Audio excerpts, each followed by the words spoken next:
फरजंद अली दा नॉवल है भुब्बड़। 8वां अंग। मूंजी दी फसल पक के तैयार हो गई सी। राहक सांभण ते वड्ढण फंडण लई तैयारियां करन ही वाले सी कि खबर आई हड़ आ रहा। हड़? राहक हैरान होए। उन्हां दे ख्याल च सुक्के अंबरी हड़ कित्थों आ सकदा है? ना कोई मींह कणी, ना बद्दल बरसातां। कत्ते दे दिन सन ते 1955 ਦਾ ਅਕਤੂਬਰ ਮਹੀਨਾ। ਹੜ ਆਪਣੀ ਤੇਜ਼ੀ ਤੇ ਫੁਰਤੀ ਨਾਲ ਆ ਰਿਹਾ ਸੀ। ਲੋਕਾਂ ਨੂੰ ਸੰਭਲਣਾ ਔਖਾ ਹੋ ਗਿਆ। ਜੋ ਸਾਂਭਿਆ ਗਿਆ ਸਾਂਭ ਲਿਆ, ਪਰ ਹੜ ਤਾਂ ਡਾਂਡਾਂ ਬੱਧੀ ਆਉਂਦਾ ਸੀ। ਕਿਸੇ ਘਰ ਦਾ ਸਮਾਨ ਵਿਹੜੇ ਦੇ ਰੁੱਖਾਂ ਉੱਤੇ ਟੰਗਿਆ ਤੇ ਕਿਸੇ ਆਪਣੀ ਗੱਡ ਉੱਤੇ ਰੱਖ ਕੇ ਪੱਕੀ ਸੜਕ ਆ ਗਏ, ਸਾਹ ਲਿਆ। ਅਰਾਈ ਲੋਕ ਪਹਿਲੇ ਹੀ ਸੜਕ ਦੇ ਨੇੜੇ ਸਨ। ਛੇਤੀ ਸਮਾਨ ਚੁੱਕ ਕੇ ਸੜਕ ਤੇ ਆ ਬੈਠੇ ਸਨ। ਸ਼ਾਮ ਤੀਕਰ ਹੜ ਦਾ ਪਾਣੀ ਸਾਰੀ ਜੂਹ 'ਚ ਖਿੱਲਰ ਗਿਆ। ਸਾਰੀ ਰਾਤ ਲੋਕਾਂ ਜਾਗ ਕੇ ਕੱਟੀ। ਉਹਨਾਂ ਨੂੰ ਡਰ ਸੀ ਕਿ ਪਾਣੀ ਸੜਕ ਉੱਤੇ ਨਾ ਚੜ੍ਹ ਆਵੇ। ਪਾਣੀ ਸੜਕ ਉੱਤੇ ਚੜ੍ਹ ਆਇਆ ਸੀ, ਪਰ ਡੇਕ ਦਾ ਪੁਲ ਤੇ ਉਹਦੇ ਦੋਵਾਂ ਪਾਸੇ ਕੁਝ ਥਾਂ ਬਚ ਗਈ ਸੀ। ਸਾਰੇ ਰਾਹਕ ਉੱਥੇ ਕੁਸਰ ਮੁਸਰ ਕੇ ਬੈਠੇ ਸਨ। ਦਿਨ ਚੜੇ ਨੂੰ ਰਾਹਕਾਂ ਦਾ ਪਿੰਡ ਨਜ਼ਰ ਨਹੀਂ ਸੀ ਆਉਂਦਾ। ਸਾਰਾ ਪਿੰਡ ਰੁੜ ਗਿਆ ਹੋਇਆ ਸੀ। ਲੋਕਾਂ ਦੀ ਕੜਮਸ 'ਚ ਜ਼ੋਰਾ ਅੱਖਾਂ ਦੇ ਸਾਹਮਣੇ ਸੀ, ਸਗੋਂ ਬਿਲਕੁਲ ਹੀ ਕੋਲ ਸੀ, ਪਰ ਗੱਲ ਕੋਈ ਨਹੀਂ ਸੀ ਹੋ ਸਕਦੀ। ਖਾਣਾ ਪਕਾਉਣ ਲਈ ਕਿਸੇ ਕੁਝ ਚੁੱਕ ਲਿਆਂਦਾ, ਕੋਈ ਉੱਥੇ ਹੀ ਕਾਹਲੀ 'ਚ ਛੱਡ ਆਇਆ ਸੀ। ਚਾਰ ਚੁਫੇਰੇ ਪਾਣੀ ਤੇਜ਼ ਵਗਦਾ, ਸ਼ੂਕਦਾ, ਠੰਡਾ ਸੀ। ਮੰਜੀ, ਪੀੜਾ ਤੇ ਜ਼ਲਮੀ ਲੋਕ ਰੁੱਖਾਂ ਨਾਲ ਟੰਗ ਆਏ ਸਨ। ਜੇ ਕੋਈ ਇੱਕ ਅੱਧ ਮੰਜੀ ਹੈਵੀ ਸੀ ਤਾਂ ਬਾਲਾਂ ਨੂੰ ਵੀ ਪੂਰੀ ਨਹੀਂ ਸੀ। ਬੜੀ ਤੰਗੀ ਹੋਈ। ਪਾਣੀ ਦੇ ਫੰਡੇ ਹੋਏ ਸੱਪ ਕੀੜੇ ਵੀ ਸੁੱਕੀ ਥਾਂ ਤੇ ਚੜ ਆਉਂਦੇ ਸਨ। ਦਿਨ ਨੂੰ ਤਾਂ ਲੋਕ ਸੱਪਾਂ ਨੂੰ ਵੇਖ ਕੇ ਮਾਰ ਲੈਂਦੇ, ਪਰ ਰਾਤ ਨੂੰ ਉਹ ਨਜ਼ਰ ਨਹੀਂ ਆਉਂਦੇ। ਸੱਪਾਂ ਤੋਂ ਬਚਣ ਲਈ ਭੈੜੇ ਚੰਗੇ ਸਮਾਨ ਉੱਤੇ ਹੀ ਬਹਿ ਕੇ ਰਾਤ ਗੁਜ਼ਾਰਨੀ ਪੈਂਦੀ। ਦਿਨ ਵੇਲੇ ਹੈਲੀਕਾਪਟਰ ਤੇ ਜਹਾਜ਼ਾਂ ਤੋਂ ਖਾਣ ਪੀਣ ਦਾ ਕੁਝ ਸਮਾਨ ਸੁੱਟਿਆ ਜਾਂਦਾ ਸੀ, ਜਿਹੜਾ ਬਹੁਤਾ ਪਾਣੀ 'ਚ ਜਾ ਡਿੱਗਦਾ ਤੇ ਬਹੁਤ ਹੀ ਘੱਟ ਲੋਕਾਂ ਦੇ ਹੱਥ ਆਉਂਦਾ ਸੀ। ਖੌਰੇ ਉਸ ਵੇਲੇ ਹੈਲੀਕਾਪਟਰ ਨਹੀਂ ਸੀ, ਮੈਂ ਤਾਂ ਜਹਾਜ਼ ਹੀ ਵੇਖੇ ਸਨ। ਇਹੀ ਸਮਾਨ ਸੁੱਟਦੇ ਸਨ। ਜਦ ਵੀ ਜਹਾਜ਼ ਕੋਈ ਰਾਸ਼ਨ ਸੁੱਟਦਾ, ਲੋਕ ਇੰਝ ਡਿੱਗ ਕੇ ਰਾਸ਼ਨ ਫੜਦੇ ਜਿਵੇਂ ਲੁੱਟ ਮੱਚੀ ਹੋਵੇ। ਇੱਕ ਦੂਜੇ ਨਾਲ ਲੜਦੇ, ਗਾਲਾਂ ਕੱਢਦੇ, ਹੱਥੀਂ ਪੈਂਦੇ ਸਨ। ਸਵਾਣੀਆਂ ਵੀ ਮਰਦਾਂ ਵਾਂਗ ਲੰਗੋਟੇ ਕੱਸੇ ਹੋਏ ਸਨ। ਕਿਸੇ ਦੇ ਹੱਥ ਜੋ ਆਉਂਦਾ ਨੱਪ ਲੈਂਦਾ। ਜੇ ਕੋਈ ਫਾਕੇ ਰਹਿੰਦਾ ਹੈ ਤਾਂ ਪਿਆ ਰਵੇ। ਕਿਸੇ ਨਾਲ ਕਿਸੇ ਨੂੰ ਕੋਈ ਹਮਦਰਦੀ ਨਹੀਂ ਸੀ ਰਹੀ। ਰਾਸ਼ਨ 'ਚ ਭੁੱਜੇ ਛੋਲਿਆਂ ਦੇ ਬੰਡਲ, ਨਾਨ, ਅਚਾਰ ਤੇ ਗੁੜ ਹੁੰਦਾ ਸੀ। ਮੁਹੰਮਦ ਹੁਸੈਨ ਵੀ ਹਿੰਮਤ ਨਾਲ ਕੁਝ ਰਾਸ਼ਨ ਇਕੱਠਾ ਕਰ ਲਿਆ ਹੋਇਆ ਸੀ, ਪਰ ਮੈਥੋਂ ਕੁਝ ਵੀ ਤੇ ਨਹੀਂ ਸੀ ਫੜਿਆ ਗਿਆ। ਮੇਰੀ ਨਾਕਾਮੀ ਉੱਤੇ ਪਿਓ ਕੋਲੋਂ ਝਾੜਾਂ ਹੀ ਪਈਆਂ ਸਨ। ਪਿਓ ਆਖਿਆ ਸੀ, ਤੇਰੇ ਅਰਗੇ ਤੇੜੂ ਤੇ ਕੰਮ ਚੋਰ ਕਦੇ ਵੀ ਸੁਖੀ ਨਹੀਂ ਰਹਿ ਸਕਦੇ। ਤੂੰ ਸਦਾ ਕਿਸੇ ਦੇ ਹੱਥਾਂ ਵੱਲ ਹੀ ਵੇਖਦਾ ਰਹੇਂਗਾ। ਤੂੰ ਰਹਿਣਾ ਹੀ ਫਾਡੀ ਏ। ਪਰ ਮੈਂ ਕੀ ਕਰਦਾ? ਅਸਮਾਨ ਤੋਂ ਡਿੱਗੀ ਖੁਰਾਕ ਝੋਪਣ ਲਈ ਮੈਨੂੰ ਸ਼ਰਮ ਆਉਂਦੀ ਸੀ। ਨਿੱਕੇ ਨਿੱਕੇ ਬਾਲ ਰਾਸ਼ਨ ਉੱਤੇ ਟੁੱਟ ਪੈਂਦੇ ਸਨ। ਮੈਂ ਤੇ ਬਾਲਾਂ ਤੋਂ ਵੀ ਮਾੜਾ ਹੋਇਆ। ਜਿੰਨੀ ਛੇਤੀ ਹੜ ਚੜਿਆ ਸੀ, ਓਨੀ ਛੇਤੀ ਲੈਣ ਵੀ ਲੱਗ ਪਿਆ। ਹੜ ਦਾ ਪਾਣੀ ਪੁਣ ਕੇ ਪੀਵਣ ਨਾਲ ਲੋਕਾਂ ਦੇ ਪੇਟ ਖਰਾਬ ਹੋ ਗਏ ਸਨ। ਪਖਾਨੇ ਵਾਸਤੇ ਥਾਂ ਵੀ ਕੋਈ ਨਹੀਂ ਸੀ। ਬੜੀ ਬੇਸ਼ਰਮੀ ਵਾਲੀ ਹਾਲਤ ਬਣੀ ਸੀ। ਕੁਝ ਹੜ ਲੱਥਾ ਤਾਂ ਪੀਵਣ ਵਾਲੇ ਪਾਣੀ ਦੀ ਭਾਲ 'ਚ ਨਿਕਲੇ। ਦੂਰ ਸੜਕ ਲਾਗੇ ਇੱਕ ਉੱਚੀ ਥਾਂ ਤੇ ਖੂਹੀ ਸੀ। ਬੜੀ ਔਖ ਨਾਲ ਜਾ ਕੇ ਕੁਝ ਲੋਕ ਪਾਣੀ ਲੈ ਹੀ ਆਏ। ਇੱਕ ਦੂਜੇ ਦੀ ਵੇਖਾ ਵੇਖੀ ਲੋਕ ਭਾਂਡੇ ਚੁੱਕ ਕੇ ਨਿਕਲ ਪਏ। ਸੜਕ ਉੱਤੋਂ ਵਗਦੇ ਹੜ ਵਿੱਚੋਂ ਜਾ ਕੇ ਪਾਣੀ ਲਿਆਉਣਾ ਕੋਈ ਸੌਖਾ ਕੰਮ ਤੇ ਨਹੀਂ ਸੀ, ਪਰ ਪਿਓ ਵੱਲੋਂ ਮੈਨੂੰ ਹੁਕਮ ਜਾਰੀ ਹੋਇਆ ਕਿ ਪਾਣੀ ਮੈਂ ਲਿਆਵਾਂ। ਪਾਣੀ ਵਾਸਤੇ ਭਾਂਡਾ ਚੁੱਕ ਕੇ ਮੈਂ ਵੀ ਲੋਕਾਂ ਨਾਲ ਟੁਰ ਪਿਆ। ਕਈ ਸਵਾਣੀਆਂ ਵੀ ਤੁਰੀਆਂ ਤੇ ਗੱਭਰੂ ਵੀ। ਦੂਜੀਆਂ ਕੁੜੀਆਂ ਦੇ ਨਾਲ ਜ਼ੋਰਾ ਵੀ ਟੁਰ ਪਈ। ਪਾਣੀ ਵਿੱਚੋਂ ਤੁਰਦਿਆਂ ਆਇਆ ਮੈਂ ਹੌਲੀ ਹੌਲੀ ਜ਼ੋਰਾ ਦੇ ਨੇੜੇ ਹੋ ਗਿਆ। ਜ਼ੋਰਾ ਦਾ ਜਦ ਵੀ ਪੈਰ ਉਖੜਦਾ, ਮੈਨੂੰ ਹੱਥ ਪਾ ਲੈਂਦੀ ਸੀ। ਪੈਰਾਂ ਦੇ ਹੇਠੋਂ ਪਾਣੀ ਬੜਾ ਤੇਜ਼ ਵਗਣ ਦੇ ਕਾਰਨ ਪੈਰ ਥਿੜਕ ਪੈਂਦੇ ਸਨ। ਥਿੜਕਣ ਵੇਲੇ ਜ਼ੋਰਾ ਦਾ ਮੈਨੂੰ ਹੱਥ ਪਾਉਣਾ ਚੰਗਾ ਤਾਂ ਲੱਗਦਾ ਸੀ, ਪਰ ਇੰਨੇ ਲੋਕਾਂ ਦੇ ਸਾਹਮਣੇ ਝਾਕਾ ਵੀ ਆਉਂਦਾ ਸੀ। ਸਾਰੇ ਲੋਕ ਇੱਕ ਦੂਜੇ ਦਾ ਆਸਰਾ ਲੈ ਰਹੇ ਸਨ। ਇੱਕ ਤਿਲਕਦਾ ਤਾਂ ਦੂਜਾ ਸੰਭਾਲ ਲੈਂਦਾ। ਥਾਂ ਤੇ ਸੜਕ ਪੁੱਟੀ ਗਈ ਸੀ। ਇੱਥੋਂ ਪਾਣੀ ਦੀ ਰੋੜ ਜ਼ਿਆਦਾ ਹੁੰਦੀ ਸੀ। ਰੋੜ ਵਾਲੀ ਥਾਂ ਤੋਂ ਬਹੁਤ ਸੰਭਲ ਕੇ ਲੰਘਣਾ ਪੈ ਰਿਹਾ ਸੀ। ਇੱਥੇ ਕਈ ਵਾਰ ਜ਼ੋਰਾ ਡਿੱਗਣ ਤੋਂ ਬਚਣ ਲਈ ਮੇਰੇ ਨਾਲ ਚੰਬੜ ਗਈ ਸੀ। ਦੂਜੀਆਂ ਰਾਹਕ ਕੁੜੀਆਂ ਵਾਂਗੂ ਉਹਦੇ ਕੋਲੋਂ ਪਾਣੀ ਵਿੱਚ ਟੁਰਿਆ ਨਹੀਂ ਸੀ ਜਾ ਰਿਹਾ। ਬਹੁਤ ਹੌਲੀ ਟੁਰਦੀ ਸੀ। ਪਾਣੀ ਲੈ ਕੇ ਪਰਤਣ ਵੇਲੇ ਵੀ ਅਸੀਂ ਇੱਕ ਦੂਜੇ ਲੋਕਾਂ ਕੋਲੋਂ ਪਿੱਛੇ ਰਹਿ ਗਏ। ਕਾਫੀ ਵਿੱਥ ਪੈ ਗਈ। ਮੈਂ ਆਖਿਆ, ਜ਼ੋਰਾ? ਉਹਨੇ ਆਖਿਆ। ਉਹਦੀ ਹੋਂਦ 'ਚ ਇੱਕ ਸਰੂਰ ਜਿਹਾ ਸੀ। ਉਹਨੇ ਇੱਕ ਹੱਥ ਪਾਣੀ ਵਾਲੇ ਭਾਂਡੇ ਨੂੰ ਪਾਇਆ ਸੀ ਤੇ ਦੂਜਾ ਹੱਥ ਮੇਰੇ ਖੱਬੇ ਮੋਢੇ ਤੇ ਸੀ। ਅਸੀਂ ਪਾਣੀ ਵਾਲੇ ਭਾਂਡੇ ਸਿਰਾਂ ਤੇ ਚੁੱਕੇ ਸਨ। ਚੰਗੇ ਭਲੇ ਸ਼ਹਿਰ ਵਸਣ ਵਾਲੇ ਲੋਕ, ਤੁਸਾਂ ਕਿੱਥੇ ਆ ਫਸੇ ਹੋ? ਕੋਈ ਵੀ ਚੰਗਾ ਭਲਾ ਮੁਸੀਬਤ 'ਚ ਨਹੀਂ ਫਸਦਾ। ਉਹਨੇ ਜਵਾਬ ਚੱਕਿਆ, ਕੀ ਮਤਲਬ ਤੇਰਾ? ਮਤਲਬ ਇਹ ਕਿ ਸ਼ਹਿਰਾਂ ਵਿੱਚ ਵੀ ਗਰੀਬ ਦੀ ਹਯਾਤੀ ਤੰਗ ਏ, ਜਿਵੇਂ ਇੱਥੇ ਪਿੰਡਾਂ 'ਚ। ਮੇਰਾ ਦਿਲ ਨਹੀਂ ਸੀ ਮੰਨ ਰਿਹਾ। ਮੇਰੇ ਖਿਆਲ 'ਚ ਸ਼ਹਿਰਾਂ 'ਚ ਲੋਕ ਸੁਖੀ ਹੁੰਦੇ ਨੇ। ਇਹ ਕੀ ਕਹਿ ਰਹੀ ਏ, ਕੋਈ ਫਰਕ ਨਹੀਂ ਹੁੰਦਾ? ਮੈਂ ਫੇਰ ਆਖਿਆ, ਨਹੀਂ, ਸ਼ਹਿਰ ਸ਼ਹਿਰ ਹੁੰਦਾ ਹੈ ਤੇ ਪਿੰਡ ਪਿੰਡ ਹੁੰਦਾ ਹੈ।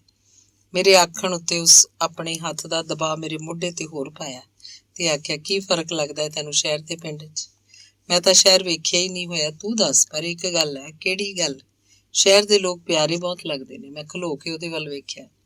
ਉਸ ਮੁਸਕਰਾ ਕੇ ਆਖਿਆ, ਕੀ ਪਤਾ ਉੱਤੋਂ ਪਿਆਰੇ ਲੱਗਣ ਵਾਲੇ ਲੋਕ ਅੰਦਰੋਂ ਵੀ ਪਿਆਰੇ ਹੋਵਣ। ਚੰਗੀ ਸ਼ੈ ਚੰਗੀ ਹੁੰਦੀ ਏ, ਕੋਈ ਮੰਨੇ ਤੇ ਭਾਵੇਂ ਨਾ ਮੰਨੇ। ਇੰਨੀ ਗੱਲ ਕਰਕੇ ਮੈਂ ਟੁਰ ਪਿਆ। ਉਸ ਖਲੋਣ ਵੇਲੇ ਮੇਰੇ ਮੋਢੇ ਤੋਂ ਹੱਥ ਚੁੱਕ ਕੇ ਘੜੇ ਨੂੰ ਪਾ ਲਿਆ। ਹੁਣ ਟੁਰਨ ਵੇਲੇ ਦੂਜਾ ਹੱਥ ਮੇਰੇ ਦੂਜੇ ਮੋਢੇ ਨੂੰ ਪਾ ਲਿਆ। ਮੇਰੇ ਨਾਲ ਟੁਰਦੀ ਬੋਲੀ, ਸ਼ਹਿ ਤੇ ਲੋਕਾਂ 'ਚ ਫਰਕ ਹੁੰਦਾ ਹੈ। ਸ਼ਹਿ ਤੇ ਲੋਕਾਂ 'ਚ ਫਰਕ ਤੇ ਹੁੰਦਾ ਹੈ, ਪਰ ਤੂੰ ਕੁਝ ਅੰਦਰ ਬਾਹਰ ਦੀ ਗੱਲ ਕੀਤੀ ਸੀ। ਮੈਨੂੰ ਕੁਝ ਸ਼ੱਕ ਹੋਣ ਲੱਗ ਪਿਆ, ਕਿਧਰੇ ਇਹਦੇ ਅੰਦਰ ਬਾਹਰ ਫਰਕ ਨਾ ਹੋਵੇ। ਕਿਹੜਾ ਅੰਦਰ ਬਾਹਰ? ਉਸ ਇੰਝ ਪੁੱਛਿਆ ਜਿਵੇਂ ਉਸ ਇਹ ਗੱਲ ਕੀਤੀ ਨਹੀਂ। ਹੁਣੇ ਹੀ ਤੂੰ ਆਖਿਆ ਸੀ ਕਿ ਕੀ ਪਤਾ ਉੱਤੋਂ ਪਿਆਰੇ ਲੱਗਣ ਵਾਲੇ ਲੋਕ ਅੰਦਰੋਂ ਹੀ ਪਿਆਰੇ ਹੋਣ। ਹਾਂ, ਆਖਿਆ ਸੀ। ਫਿਰ ਕੀ ਮਾਨੇ ਹੋਈ? ਕੁਛ ਨਹੀਂ। ਚੁੱਪ ਕਰਕੇ ਟੁਰਿਆ ਚੱਲ। ਵੇਖਦਾ ਨਹੀਂ ਦੂਜੇ ਲੋਕ ਸਾਥੋਂ ਕਈ ਵਿੱਥ ਪਾ ਗਏ ਨੇ। ਉਹ ਇਹ ਗੱਲ ਬਦਲਣਾ ਚਾਹੁੰਦੀ ਸੀ। ਮੈਂ ਵੀ ਅੱਗੋਂ ਇਹੋ ਜਿਹੀ ਗੱਲ ਨਾ ਕੀਤੀ। ਉਹਦੇ ਭਰਾ ਬਾਰੇ ਪੁੱਛਿਆ ਕਿ ਤੇਰਾ ਭਰਾ ਘਰ ਟਿੱਕੇ ਕਿਉਂ ਨਹੀਂ ਰਹਿੰਦਾ? ਕੀ ਇਹ ਉਹਨੂੰ ਘਰੋਂ ਬਾਹਰ ਕਿਉਂ ਨਿਕਲ ਜਾਂਦਾ ਹੈ? ਉਹਦੀਆਂ ਉਹ ਹੀ ਜਾਣੇ। ਜੌਹਰਾ ਮੇਰੇ ਮੋਢੇ ਵਾਲਾ ਹੱਥ ਇੱਕ ਵਾਰੀ ਫੇਰ ਬਦਲ ਕੇ ਦੂਜੇ ਪਾਸੇ ਹੋ ਗਈ। ਇੱਥੇ ਕੁਝ ਉੱਚੀ ਸੜਕ ਸੀ ਤੇ ਪਾਣੀ ਘੱਟ ਚੜਿਆ ਆਇਆ ਸੀ। ਪੁਲ ਵੀ ਨੇੜੇ ਆ ਗਿਆ ਸੀ।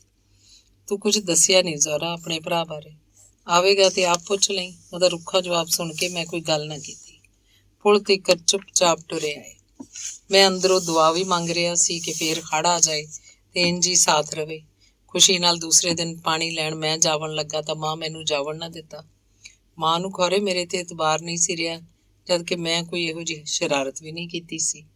ਉਸ ਦਿਨ ਤੋਂ ਬਾਅਦ ਪਾਣੀ ਲਈ ਮੁਹੰਮਦ ਹੁਸੈਨ ਜਾਂਦਾ ਸੀ ਤੇ ਕਦੀ ਭੂਆ ਜਾਂਦੀ ਸੀ। ਹੜ੍ਹ ਦਾ ਪਾਣੀ ਹੋਰ ਘਟ ਗਿਆ ਸੀ।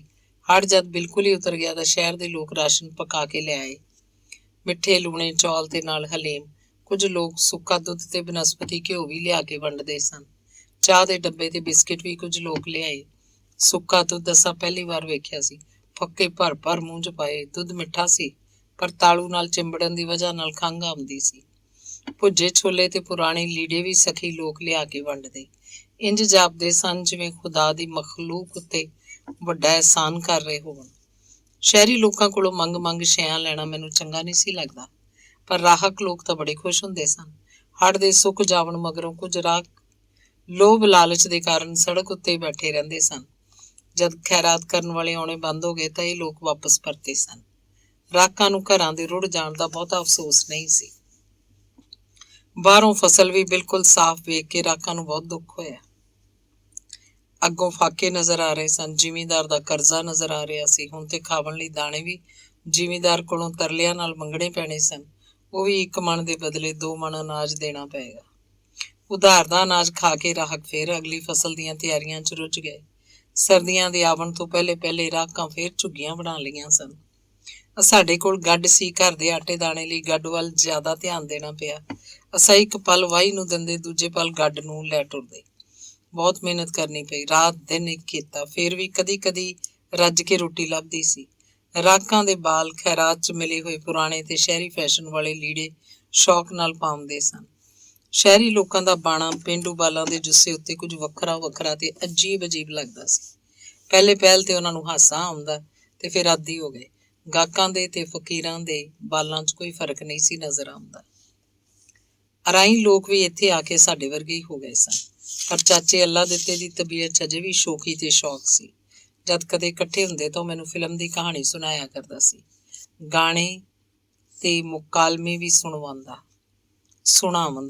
ਉਹਦੇ ਸੁਣਾਉਣ ਦਾ ਅੰਦਾਜ਼ ਵੀ ਤੇ ਬਹੁਤ ਮਨ ਖਿੱਚਵਾਂ ਸੀ। ਉਹਦੇ ਕੋਲੋਂ ਫਿਲਮ ਦੀਆਂ ਗੱਲਾਂ ਸੁਣ ਸੁਣ ਕੇ ਮੈਨੂੰ ਵੀ ਫਿਲਮ ਵੇਖਣ ਦਾ ਸ਼ੌਕ ਤਾਂ ਹੁੰਦਾ ਸੀ, ਪਰ ਵੇਲ ਨਹੀਂ ਸੀ ਮਿਲਦਾ।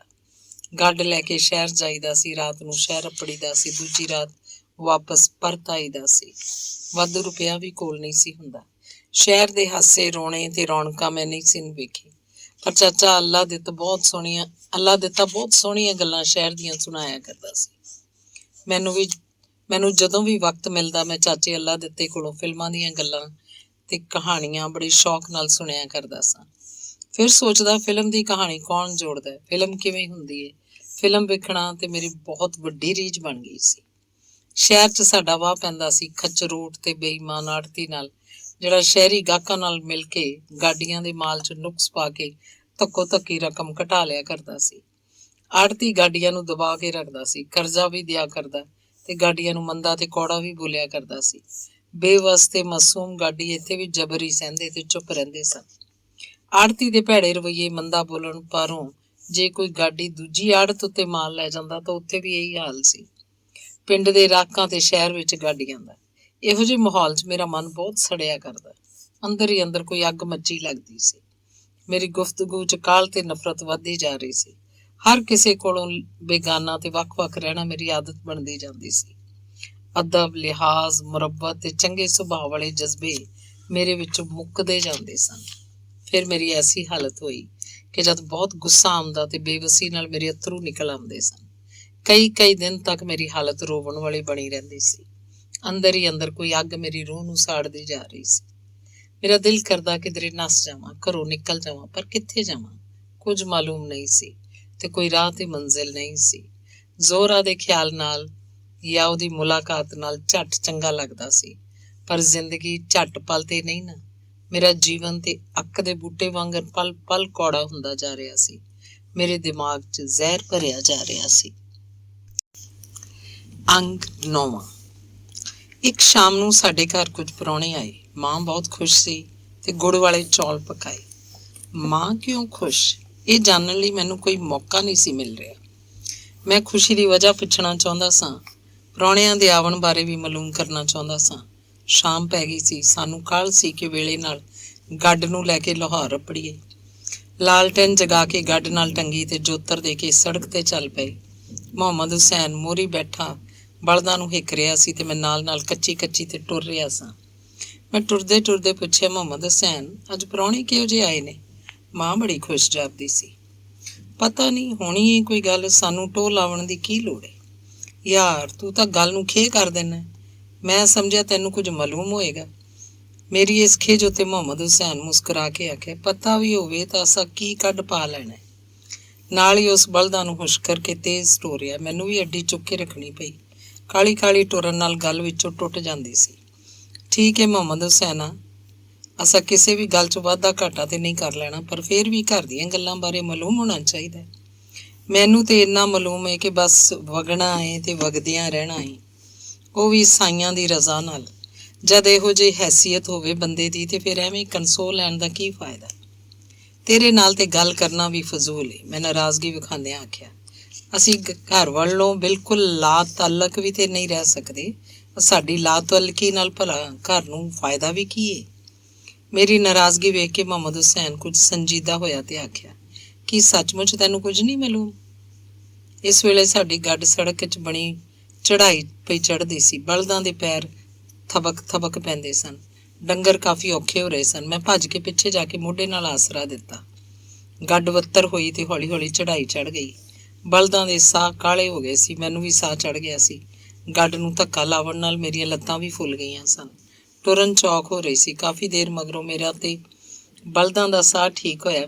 ਫਿਰ ਮੈਂ ਆਖਿਆ, ਨਹੀਂ, ਮੈਨੂੰ ਤਾਂ ਕੁਝ ਨਹੀਂ ਮਾਲੂਮ, ਇਸੇ ਲਈ ਤੈਥੋਂ ਪੁੱਛਿਆ। ਭੂਆ ਦੇ ਰਿਸ਼ਤੇ ਲਈ ਪ੍ਰਾਹੁਣੇ ਆਏ ਹੋਏ ਨੇ। ਮੁਹੰਮਦ ਹੁਸੈਨ ਦੱਸ ਕੇ ਇੱਕ ਵਾਰੀ ਫਿਰ ਡੰਗਰਾਂ ਨੂੰ ਟੋਰ ਦਿੱਤਾ। ਕਿਹੋ ਜਿਹੇ ਲੋਕ ਨੇ ਮੁਹੰਮਦ ਹੁਸੈਨ? ਵੇਖੇ ਤਾਂ ਹੋਏ ਨੇ, ਪਰ ਮੈਨੂੰ ਉਹਨਾਂ ਦੇ ਸਹਿਜ ਸੁਭਾਅ ਦੇ ਵਰਤਾਰੇ ਦਾ ਪਤਾ ਨਹੀਂ। ਲੋਕਾਂ ਵਰਗੇ ਲੋਕ ਨੇ, ਭੜੀ ਥੜੀ ਕਰਨ ਵਾਲੇ। ਮੁਹੰਮਦ ਹੁਸੈਨ ਮੁਖਤਸਰ ਜਵਾਬ ਦਿੱਤਾ ਸੀ। ਕੀ ਜ਼ਰੂਰੀ ਸੀ ਭੂਆ ਦਾ ਰਿਸ਼ਤਾ ਭੜੀ ਥੜੀ ਵਾਲਿਆਂ ਨਾਲ ਹੀ ਕੀਤਾ ਜਾਏ? ਮੈਨੂੰ ਤਾਂ ਇਹ ਲੋਕ ਚੰਗੇ ਨਹੀਂ ਲੱਗੇ। ਤੇਰਾ ਕੀ ਖਿਆਲ ਹੈ? ਪਿਓ ਦੇ ਰਿਸ਼ਤੇਦਾਰ ਨੇ, ਚੰਗੇ ਹੋਣ ਭਾਵੇਂ ਮੰਦੇ, ਰਿਸ਼ਤਾ ਹੋ ਹੀ ਜਾਣਾ। ਮੁਹੰਮਦ ਹੁਸੈਨ ਦੇ ਯਕੀਨ ਉੱਤੇ ਮੈਨੂੰ ਵੀ ਯਕੀਨ ਹੋ ਗਿਆ ਕਿ ਇਹ ਰਿਸ਼ਤਾ ਹੋ ਹੀ ਜਾਣਾ। ਫਿਰ ਮੈਂ ਹੋਰ ਕੋਈ ਗੱਲ ਨਾ ਕੀਤੀ, ਪਰ ਇੱਕ ਗੱਲ ਮੇਰੇ ਦਿਮਾਗ 'ਚ ਰਹਿ ਗਈ ਕਿ ਭੂਆ ਨੂੰ ਇਹ ਰਿਸ਼ਤਾ ਪਸੰਦ ਨਾ ਹੋਵੇ ਤਦ ਵੀ ਉਹ ਹੋ ਹੀ ਜਾਣਾ। ਕੁੜੀਆਂ ਨੂੰ ਕੌਣ ਪੁੱਛਦਾ?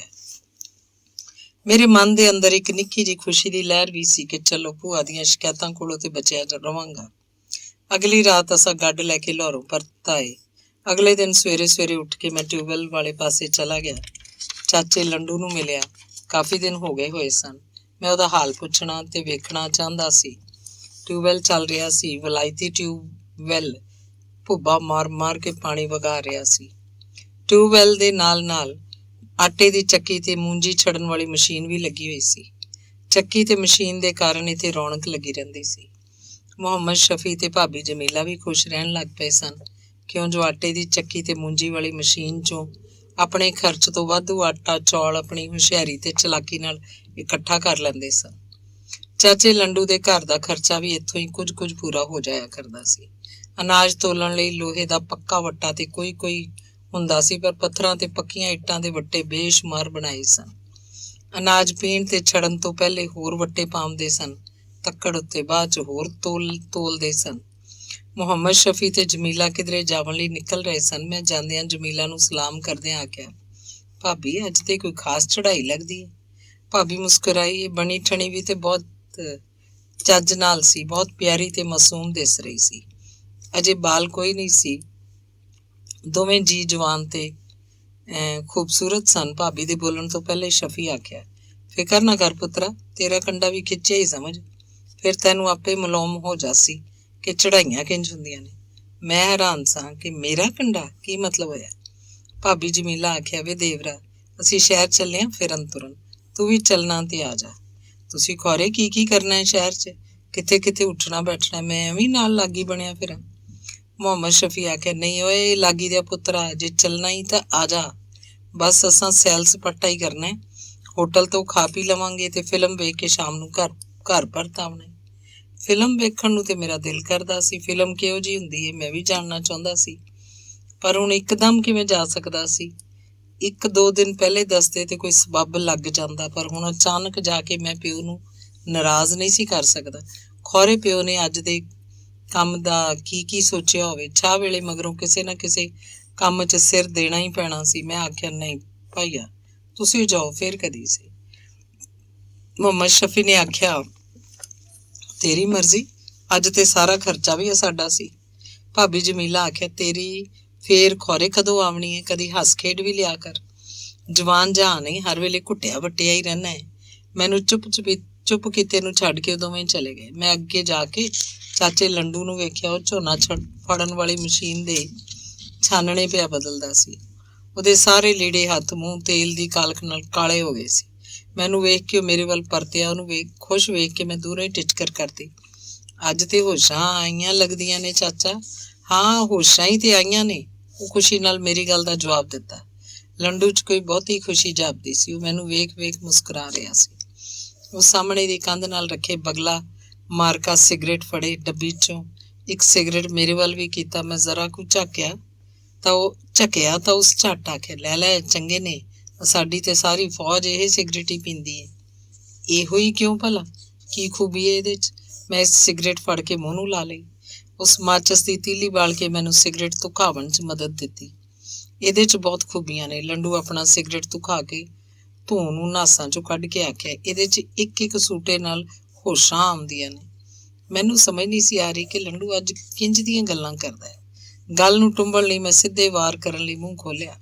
ਕਦੋਂ ਆਈ ਸੀ ਹੋਸ਼ਾਂ? ਸੱਚ ਚਾਚਾ, ਇਹ ਤਾਂ ਬੜੀ ਖੁਸ਼ੀ ਦੀ ਖਬਰ ਹੈ। ਹੁਣ ਕਿੱਥੇ ਵੀ ਤੇਰੇ ਹੱਥ ਵਾਸੇ ਹੋਸ਼ਾਂ? ਤੇਰੇ ਵਾਸਤੇ ਪੁੱਤਰ। ਕੀ ਮਤਲਬ ਚਾਚਾ? ਮੇਰੇ ਹੱਥ ਵਸ ਕੀ ਏ? ਬੜਾ ਕਾਕਾ ਬਣਨਾ ਹੈ। ਹੁਣ ਤਾਂ ਤੈਨੂੰ ਮੇਰੀ ਟਾਂਗੀ ਚੁੱਕਣੀ ਪੈਸੀ। ਚੁੱਕ ਲਵਾਂਗਾ ਚਾਚਾ, ਪਰ ਮੈਨੂੰ ਕੁਝ ਸਮਝ ਤੇ ਆਵੇ।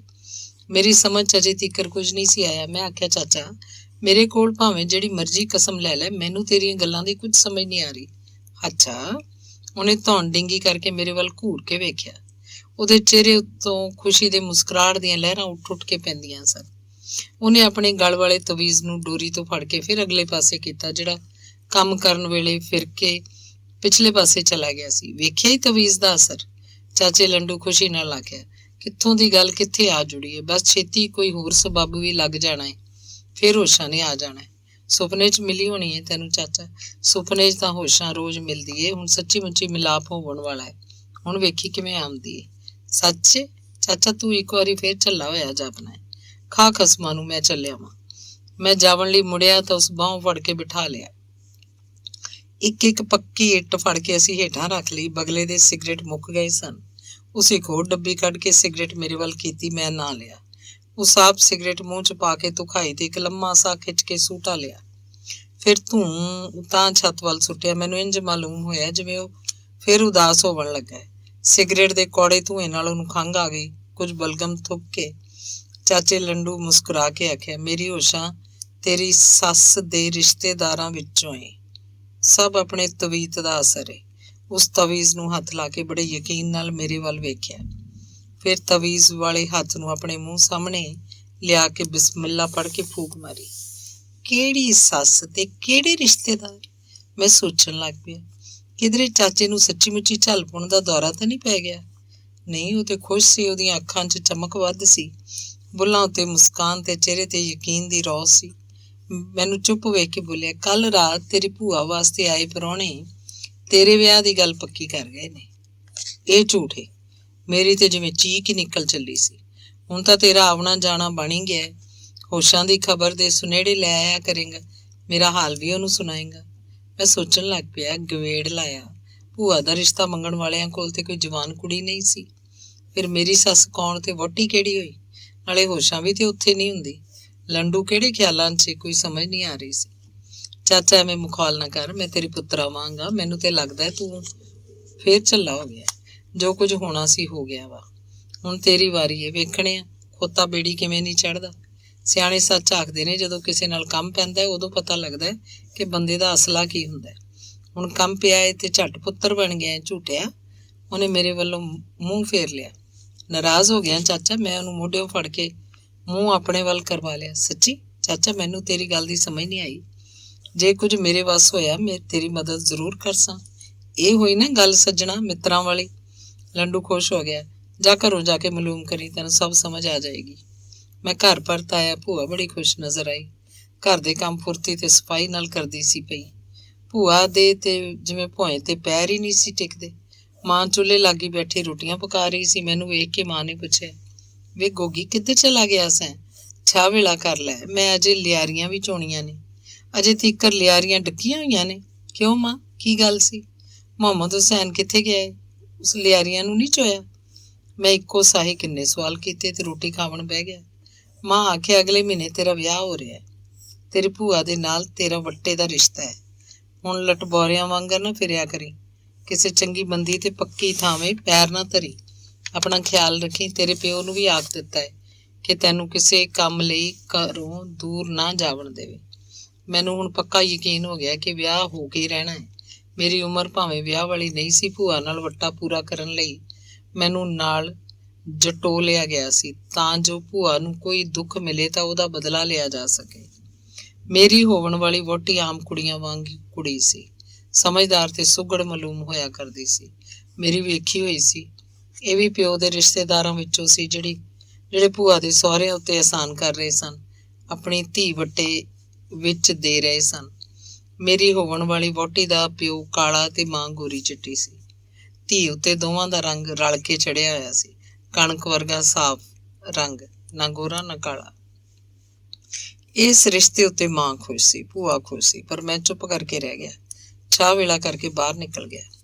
ਘਰੋਂ ਨਿਕਲ ਕੇ ਮੈਂ ਸ਼ਾਹੂ ਦੇ ਖੋਲਿਆਂ ਵੱਲ ਧਿਆਨ ਮਾਰਿਆ।